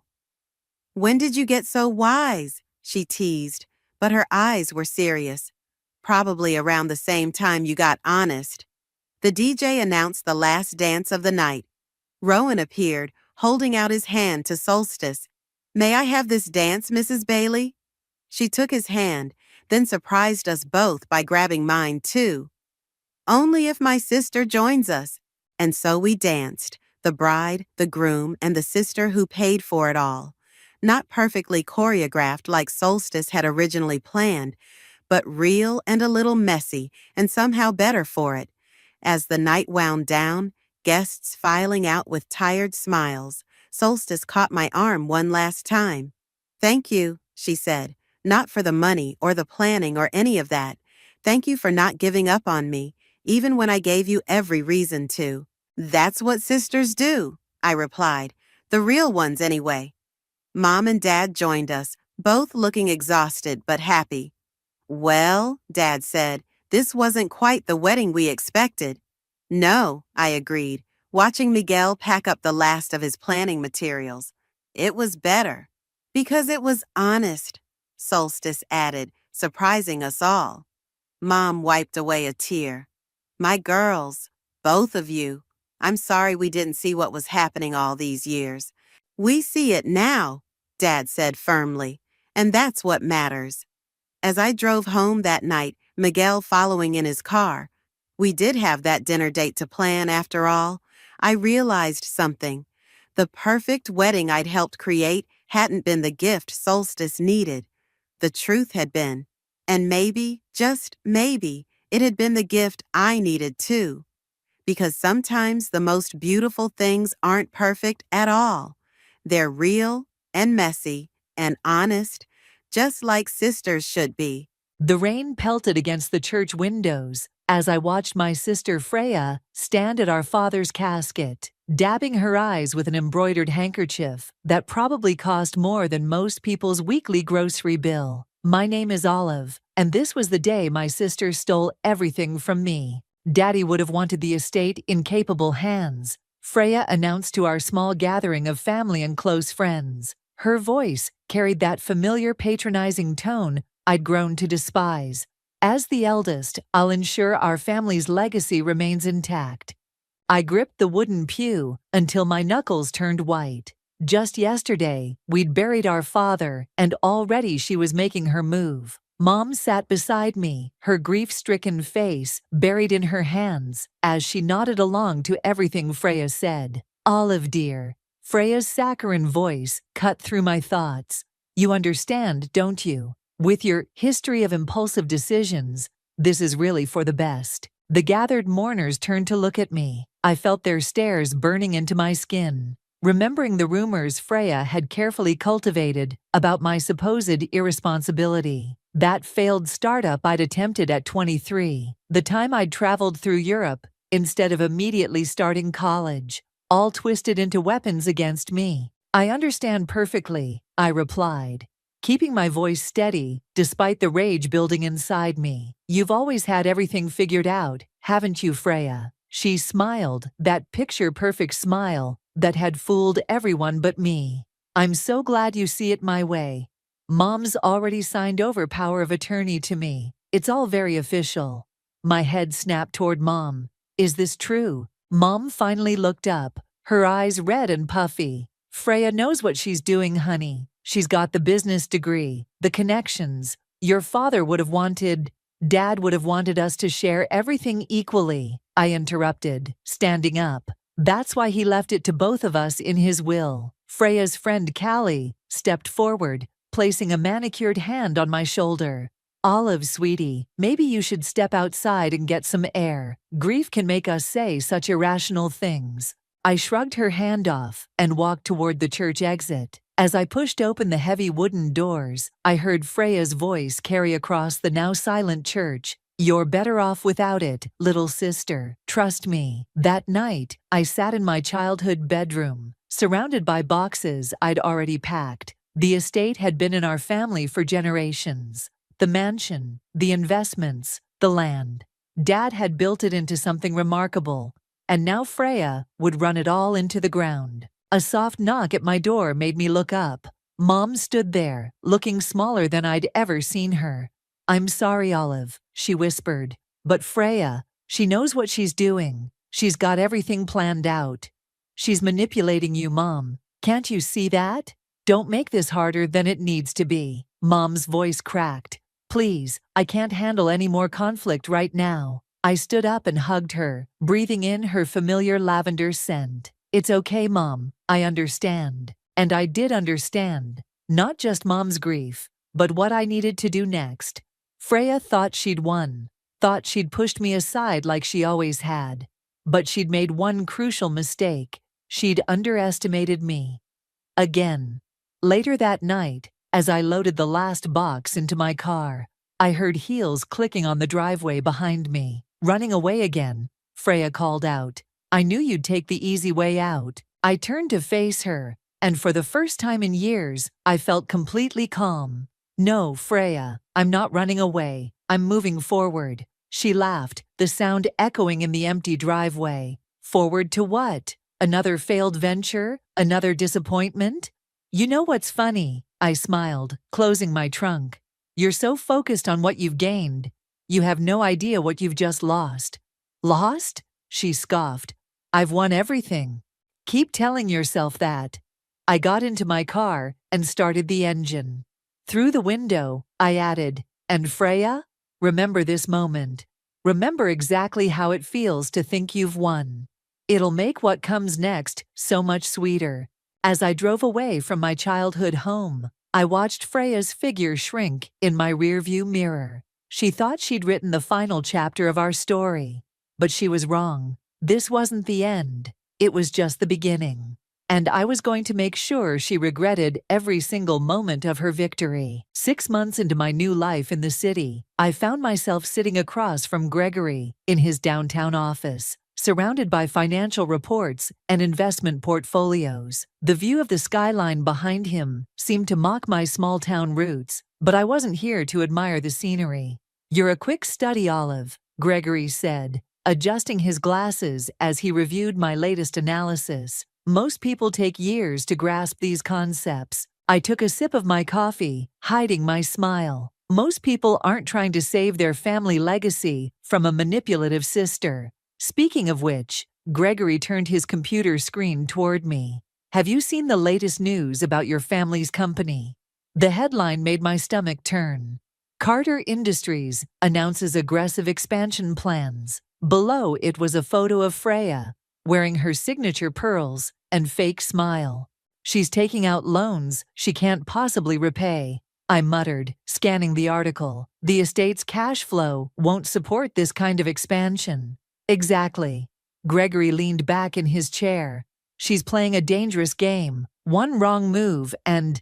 A knock at the door interrupted us. A tall man in a crisp suit entered, his presence immediately commanding attention. Sorry to interrupt, he said, his eyes meeting mine. I'm Russell O'Connor. I couldn't help overhearing. Did you say Carter Industries? I straightened in my chair. I did. I'm Olive. Recognition flickered across his face. Olive Carter, I've been following your family's case, the inheritance dispute. You could call it that, I replied carefully, though theft might be more accurate. Russell pulled up a chair, his interest piqued. I'm a corporate lawyer. I've seen similar cases before, but yours, there's something not quite right about how it was handled. Gregory cleared his throat.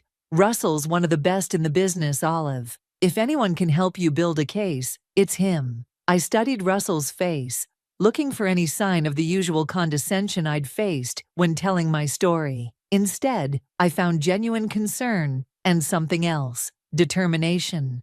Tell me everything, Russell said, pulling out a notepad.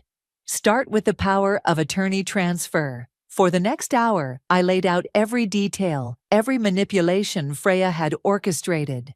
Russell's pen moved rapidly across the page, occasionally stopping to ask pointed questions. Your sister's making mistakes, he finally said, tapping his pen against the notepad. Big ones. These expansion plans. They're reckless at best, fraudulent at worst. Can we prove it? I asked, trying to keep the desperation out of my voice. Not yet, but we can start building a case.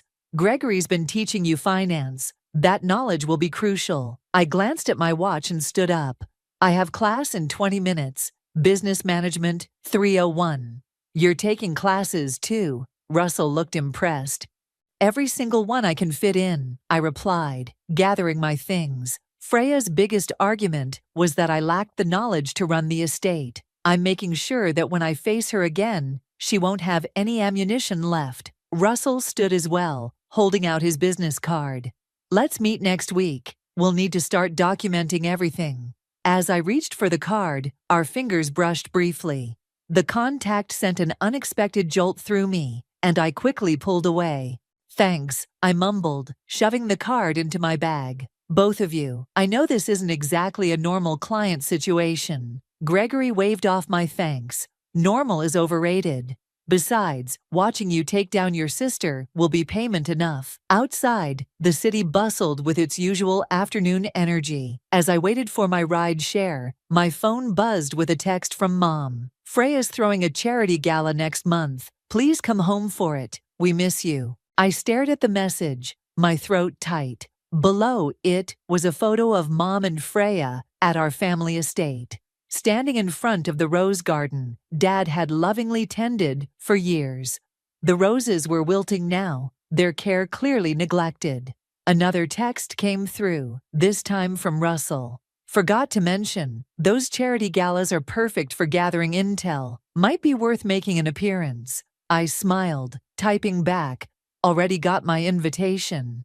The rideshare pulled up, and as I settled into the back seat, I pulled out my tablet to review my class notes. Every formula I memorized, every concept I mastered, was another step closer to taking back what was mine. Freya thought she'd won by forcing me to leave, but she'd actually given me exactly what I needed, the freedom to become someone she'd never see coming. The sister she'd dismissed as irresponsible was gone.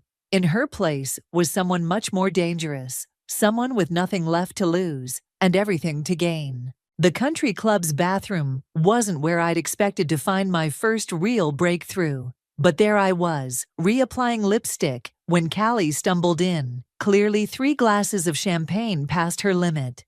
Olive, she caught herself on the marble counter. I didn't know you'd be at the gala. I capped my lipstick, watching her in the mirror. Mom invited me. Couldn't miss another one of Freya's famous charity events, could I? Callie's perfectly made-up face crumpled slightly. God, these events. Do you know how exhausting it is, keeping up with all the lies? Lies. I turned to face her, keeping my voice casual. What do you mean? She glanced around the empty bathroom, lowering her voice. The donations, the numbers, nothing adds up anymore. Freya keeps saying everything's fine. But, she hiccuped. Last week, she asked me to help her move some money around. Said it was normal business practice, but it felt wrong. Before I could press further, the bathroom door swung open. Freya stood there, her designer dress practically radiating artificial perfection. Callie, darling. Freya's voice could have frozen hell over. The mayor's asking for you. Callie straightened up, her moment of honesty vanishing behind a practiced smile. As she wobbled out, Freya turned to me. Enjoying the party, little sister? Immensely, I replied, pulling out my phone. Just documenting all the wonderful charitable work you're doing. Her eyes narrowed at my phone. Still bitter, I see. You know, Mom's worried about you, living alone in the city, working yourself to death with all those classes. Is she? Funny how she never mentions that in our weekly calls. Freya's perfect smile faltered for a split second. You talk to Mom weekly? Oh, yes. We've gotten quite close lately. Amazing what honest communication can do for a relationship. Outside the bathroom, the string quartet started playing one of Dad's favorite songs. Freya's face softened for a moment, showing a glimpse of genuine emotion. Dad would have loved this, she said quietly. Would he? I challenged. Would he have loved watching you run his company into the ground, with reckless expansions and mismanaged funds? The softness vanished. You don't know what you're talking about. Don't I? The third quarter reports tell an interesting story, Freya. So do the whispers I'm hearing about bounced checks and delayed payments. She grabbed my arm, her manicured nails digging into my skin. Stay out of this, Olive. You gave up your right to question my decisions when you left. When I left, I yanked my arm free. You mean when you forced me out? Is everything okay in here? Mom's voice made us both jump. She stood in the doorway, concern etched on her face. Everything's fine, Mom, Freya said smoothly. Olive was just leaving, weren't you? I looked at Mom, seeing the conflict in her eyes. Actually, I'd love to stay and chat about the company's financial reports. Mom, did you know about the... Mom doesn't need to worry about boring financial details. Freya cut in sharply. She trusts me to handle everything.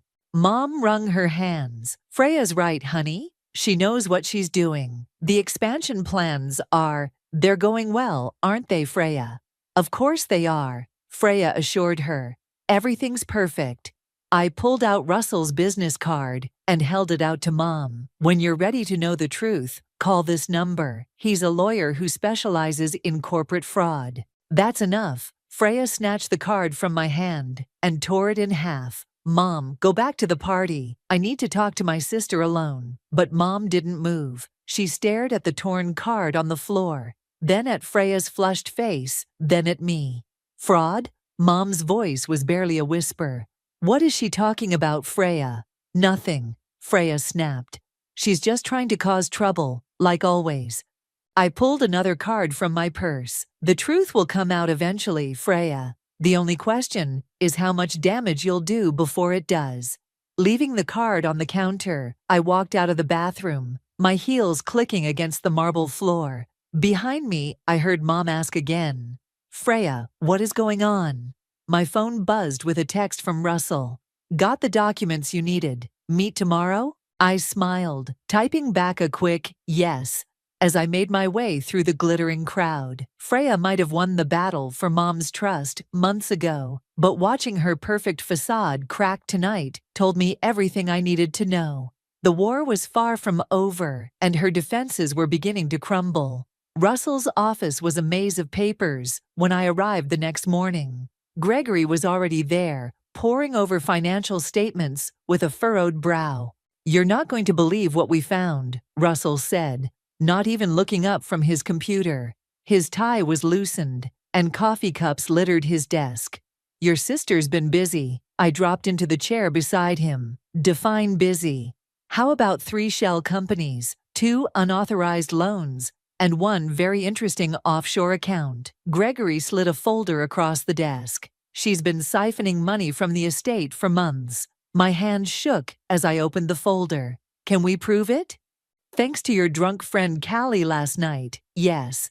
Russell finally looked up, dark circles under his eyes, suggesting he'd been here all night. Those transactions she mentioned, they left a trail, a messy one. Speaking of messy, Gregory interrupted, holding up his phone. Your sister just announced another expansion project. She's burning through capital like it's unlimited. I scanned the announcement on his phone. This is insane. She's going to bankrupt the company at this rate. That's not the worst part, Russell said, turning his screen toward me. Look at the fine print on these loan documents. As I read, my blood ran cold. She used the estate as collateral, all of it. Everything, Russell confirmed. The house, the land, all of it. One default, and it's gone. But that's illegal, I protested. She needed my signature for that kind of decision. Russell's eyes lit up. Exactly. And here's where it gets interesting. He pulled out another document. Look at this signature. I leaned in, studying the paper. That's not my signature. She forged it? Bingo. Russell smiled for the first time that morning. This is our way in. Forgery, fraud, unauthorized use of assets. We've got her. Gregory cleared his throat. There's something else. Your mother called me this morning. My head snapped up. What? After last night, she started asking questions, real questions. She's worried, Olive, and she should be. My phone buzzed. A text from Freya. Family dinner tonight, non-negotiable. Don't make Mom more upset than you already have. Perfect timing, Russell said, reading over my shoulder. Go to dinner. Keep things civil. We need a few more days to get everything in order. Civil? I laughed bitterly. With Freya, think of it as reconnaissance, Gregory suggested. The more comfortable she feels, the more likely she is to slip up. That evening, I pulled up to our family estate. The gardens were even more neglected than before. Dad's beloved roses, almost completely dead now. Inside, the house felt different, colder somehow, despite the summer heat. Olive, Mom rushed to hug me. I'm so glad you came. Of course I came. I hugged her back, noticing how thin she felt. Where's Freya? In Dad's study. She practically lives in there now. I found Freya behind Dad's massive oak desk, surrounded by papers she hastily shoved into a drawer when I entered. Well, well, she said, leaning back. The prodigal sister returns. Cut the act, Freya. What's really going on with the company? She stood up, smoothing her skirt. Everything's fine, better than fine. We're expanding, growing. Drowning in debt, I finished. How long before the house of cards collapses? You always were dramatic. She walked around the desk. I've got everything under control. Like you had my signature under control. She froze. What? The loan documents, Freya. Did you really think no one would notice the forgery? For a split second, real fear flashed across her face before she masked it with a laugh. You can't prove anything. Can't I? I pulled out my phone, showing her a photo of the document. Funny thing about forgery. It leaves traces. Dinner's ready, Mom called from downstairs. Freya gripped the desk, knuckles white. What do you want? I want what's mine, what Dad wanted me to have. You'll never prove anything, she hissed. And even if you could, you'd destroy Mom in the process. Is that what you want? I headed for the door, pausing in the doorway. You know what's interesting about karma, Freya? It doesn't care about what we want. It only cares about what we deserve. As we sat down to dinner, I watched Freya's hand shake as she lifted her wine glass. She was scared now, and she should be, because tomorrow, Russell would file the first round of papers, and her carefully constructed world would begin to crumble. Mom passed the salad, oblivious to the tension. Isn't this nice? Both my girls home again? I smiled, taking the bowl. Yes, Mom, it's exactly where I need to be. The morning sun streamed through the estate's windows as I walked into Dad's study, where Freya was frantically shredding documents. She looked up, mascara smeared under her eyes. You actually did it, she snarled, waving a legal notice. You're suing me. Not just suing, I replied, closing the door behind me. The police are involved now. Fraud tends to interest them. She slammed the shredder off. You have no idea what you're doing. I built this company up. Built it up? I laughed. You've been destroying it. Look at this. I grabbed a financial report from her desk. 3 missed loan payments. 2 vendors threatening legal action. The expansion projects are hemorrhaging money. I can fix it. She grabbed the paper from my hands. I just need more time. Time for what? To forge more documents? Empty more accounts? The study door creaked open, and Mom stepped in. Neither of us had heard her approach. Is it true? Mom's voice was barely audible. The things they're saying on the news. Freya rushed to her. Mom, don't listen to them. It's all lies. Stop it, I snapped. Just stop lying. Show her the real numbers, Freya. Show her what you've done to Dad's legacy. Mom picked up one of the scattered papers, her hands trembling. These loans. You said they were small business loans. But this is. She looked up, tears in her eyes. You mortgaged everything? I had to. Freya's composure cracked. The initial expansions weren't working. I needed more capital. So you forged my signature? I stepped closer, emptied the trust accounts, created fake charity events to launder money. Charity events. Mom sank into Dad's old leather chair. The Children's Hospital Fund? Freya's face went pale. Mom, I can explain.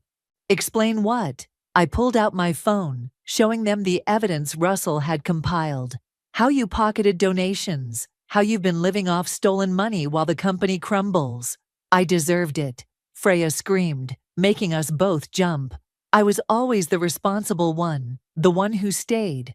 While you got to run around Europe, finding yourself, I was here, learning the business. Learning, I scoffed.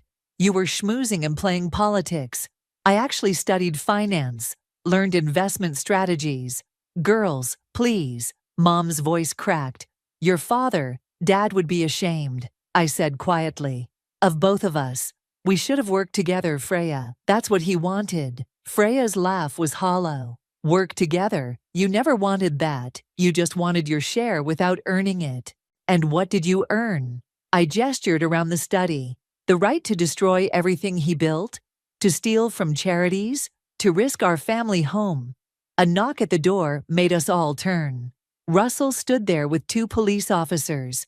Ms. Freya. One officer stepped forward. We have some questions about certain financial discrepancies. Freya straightened her spine, her mask slipping back into place. My lawyers will handle any questions. Your lawyers dropped you this morning, Russell said, holding up his phone. Something about not wanting to be associated with fraud charges. Mom stood up suddenly. Wait, there must be something we can do. Some way to fix this without. It's too late, Mom, I said gently. The auditors are already here. The board members are calling for a full investigation. Freya's face contorted with rage. You planned this, all of it. The classes, the meetings with lawyers. You've been plotting against me this whole time.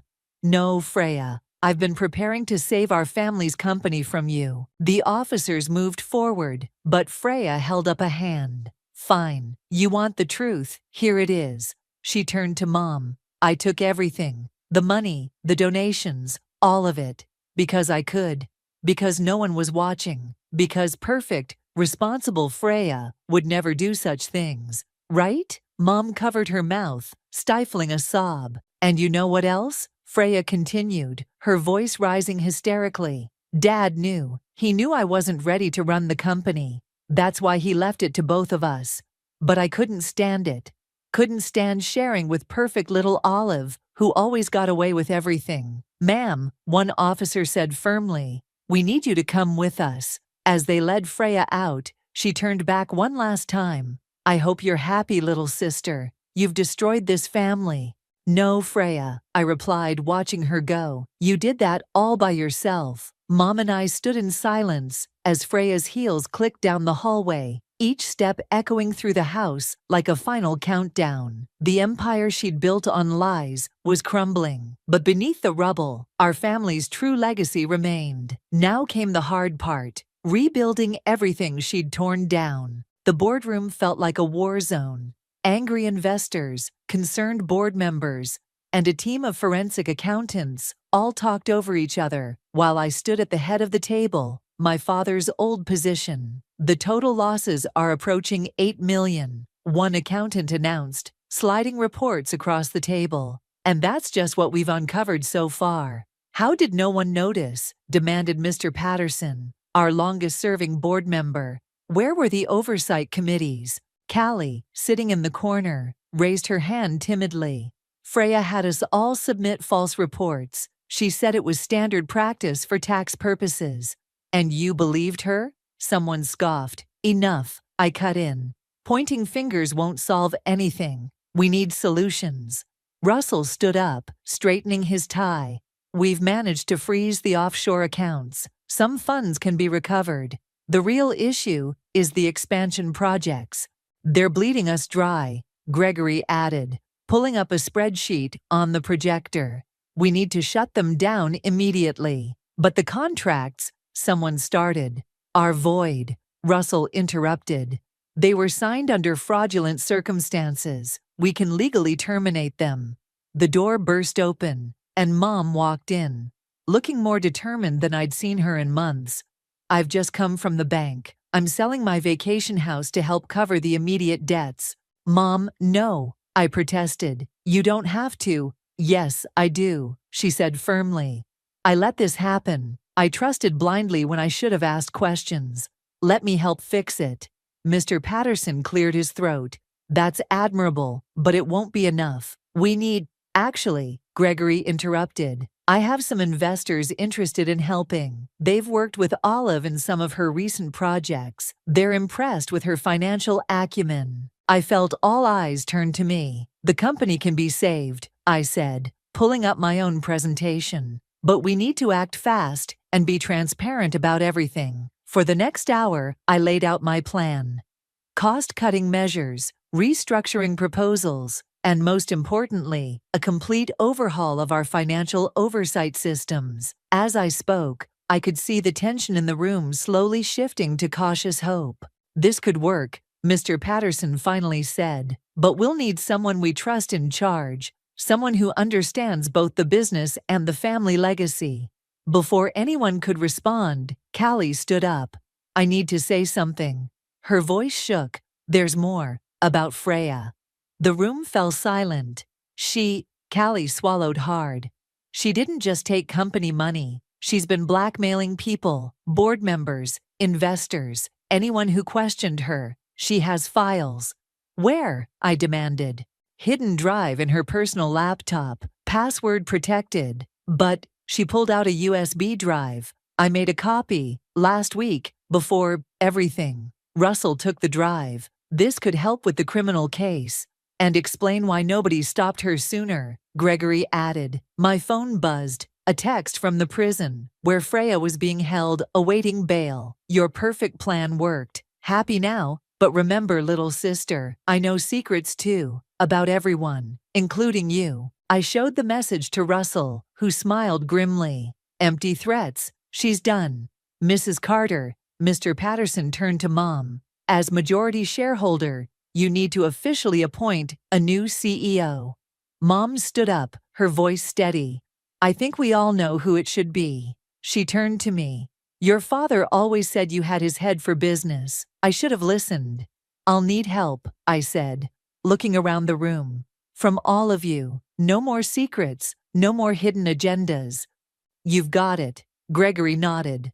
Where do we start? First, we come clean to everyone, employees, shareholders, the public. Then we start rebuilding, project by project. As the meeting wrapped up, Mom pulled me aside. I found this in your father's study. She handed me an old envelope. It's dated the week before he died. Inside was a letter, Dad's familiar handwriting slightly shaky. My dear Olive, if you're reading this, things have probably gone wrong. I knew Freya wasn't ready, but I hoped, well, hope isn't enough in business. You have what it takes, the patience to learn, the wisdom to ask for help, and the strength to make hard decisions. The company is yours to save, if you choose to. Love, Dad. I folded the letter carefully as Russell approached. Ready for tomorrow's press conference? Ready, I nodded, tucking the letter into my jacket pocket. Time to tell the world exactly what happened here. And Freya? She'll face justice, I said, watching the last board members file out. But right now, We have a company to save and a legacy to rebuild. The courthouse buzzed with tension as Freya strode in, designer suit, pristine, despite her circumstances. Her lawyer whispered something in her ear, but she waved him off, eyes fixed on me with burning intensity. "All rise," the bailiff called out. I gripped Russell's hand under the table before letting go. He'd become more than just my lawyer over these past months, but today wasn't about us. Today was about justice. The state versus Freya on multiple counts of fraud, embezzlement, and forgery, the judge announced. "How does the defendant plead?" Freya stood, chin high. "Not guilty, Your Honor." The prosecutor, a sharp-eyed woman named Diana, approached the bench. "Your Honor, the state will prove that the defendant systematically defrauded her family's company, embezzled charitable donations, and forged documents to cover her tracks." For hours, witness after witness took the stand. Callie, trembling but determined, detailed years of financial manipulation. Board members described Freya's threats and blackmail. Forensic accountants mapped out the complex web of fraud. Then it was my turn. "Ms. Olive," Diana began, "when did you first suspect your sister's activities?" "The day of our father's funeral," I replied, my voice steady, "when she announced she was taking control of everything." "Objection," Freya's lawyer called out. "Relevance." "Overruled," the judge said. "Continue." I described the months of investigation, the discovery of forged documents, the offshore accounts. As I spoke, I watched Mom in the gallery, tears streaming down her face. "And this document," Diana held up the loan agreement. "Is this your signature?" "No," I said firmly. "Freya forged it to secure loans using our family estate as collateral." Freya's lawyer cross-examined me aggressively, trying to paint me as a jealous sister out for revenge. But the evidence was too strong, the paper trail too clear. Then, unexpectedly, Freya stood up. "I want to speak," she announced. "I want to tell the truth." Her lawyer tried to stop her, but she shrugged him off and walked to the stand. The court fell silent. "You want the truth?" Freya's voice was razor sharp. "The truth is, I did everything they're saying. Every single thing. But you know what? I did it because I could. Because everyone was so busy praising perfect little Olive, they never noticed what I was capable of." Gasps echoed through the courtroom. "Ms. Freya," the judge warned, "you have the right to remain silent." "I don't want to remain silent." She turned to face me directly. "You think you've won? You think taking over the company makes you Dad's true heir? I took everything he built and turned it into my personal piggy bank. I destroyed his legacy, and that's something you can never undo." "Order." The judge banged his gavel. "Ms. Freya, return to your seat immediately." But Freya wasn't finished. "You want to know the best part? Those charity events, the Children's Hospital Fund, all that money people donated to help sick kids. I spent it on vacations and designer clothes, and I'd do it again." The courtroom erupted in chaos. Mom collapsed into tears. Russell grabbed my hand as I started to rise, holding me back. "Your Honor," Diana's voice cut through the noise, "the state rests its case. The jury took less than 2 hours to reach a verdict. On all counts," the foreman announced, "we find the defendant guilty." Freya stood stone-faced as the judge delivered her sentence. 15 years in prison, full restitution of stolen funds, and a lifetime ban from holding any corporate positions. As the bailiff led her away, she passed close to me. "Congratulations, little sister. You've got everything you wanted. I hope you choke on it." "No, Freya," I replied quietly. "I never wanted this. I just wanted justice." Outside the courthouse, reporters swarmed us. Russell fielded their questions while Mom and I slipped away to a quiet corner. "I should have seen it," Mom whispered. "All those years, I should have known." "We all should have," I said, hugging her. "But now we can rebuild, together." Gregory appeared through the crowd. "The board's waiting. They want to make your position as CEO permanent." I looked at Mom, who nodded encouragingly. "Go. Your father would be so proud." As we walked to the waiting car, Russell caught up with us. "Dinner tonight? To celebrate?" I smiled, feeling the weight of the past year finally lifting. Yes, but first, there's something I need to do. That evening, I stood in Dad's study, now my study, looking at his photograph on the wall. We did it, Dad. We saved your legacy. And I promise, I'll make it even stronger. The company would recover. The stolen money would be repaid. But more importantly, the truth had finally come out. Sometimes, karma doesn't just come for those who deserve it.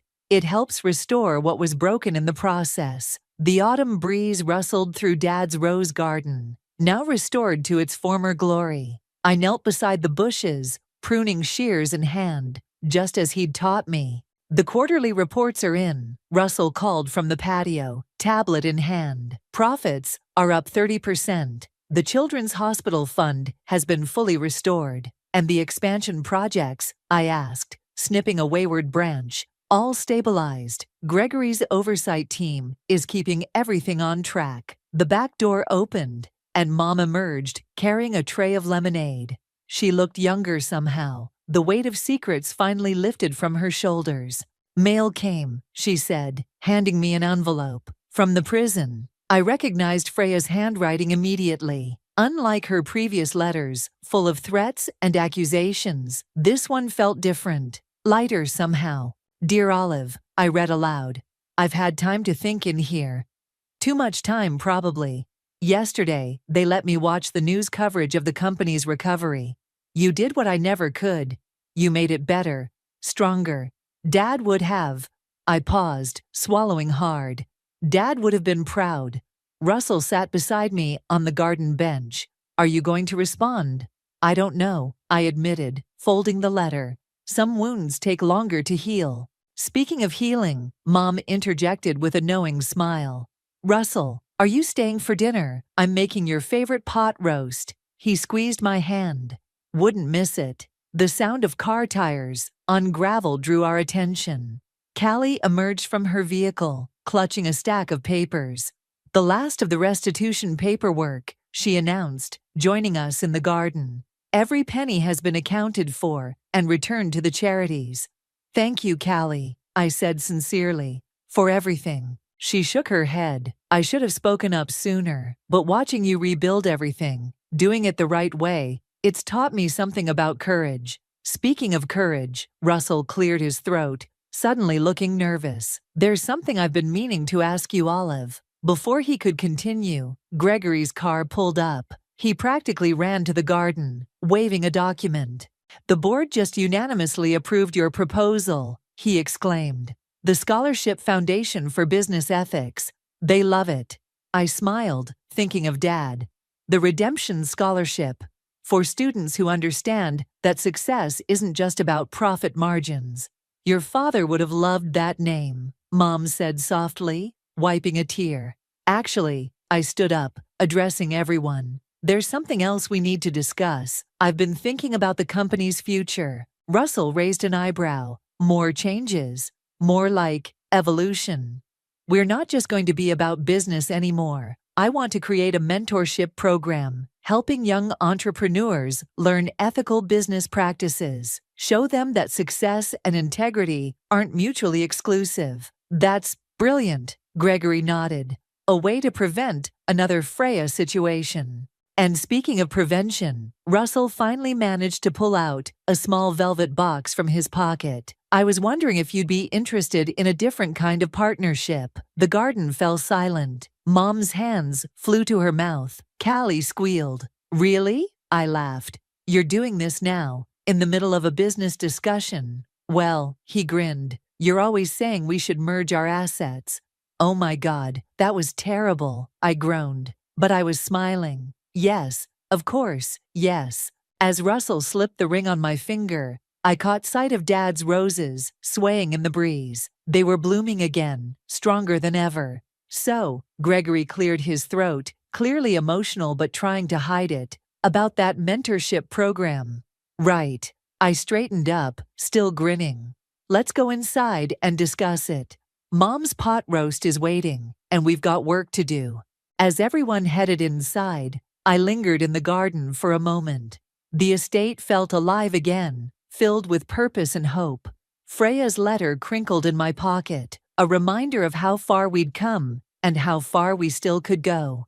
"Coming," Russell called from the patio. "Yes," I said, taking one last look at the roses. "You know what, Dad?" I whispered to the garden. "I think we did okay, better than okay." Inside, I could hear laughter and conversation, the sounds of family and future plans mingling together. The company wasn't just surviving anymore, it was thriving, guided by principles stronger than profit margins. And maybe someday, when the wounds had healed enough, there would even be room for forgiveness. But for now, there was dinner to eat, plans to make, and a future to build.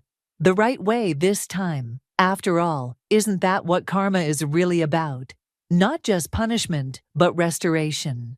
Making things right again, one choice at a time.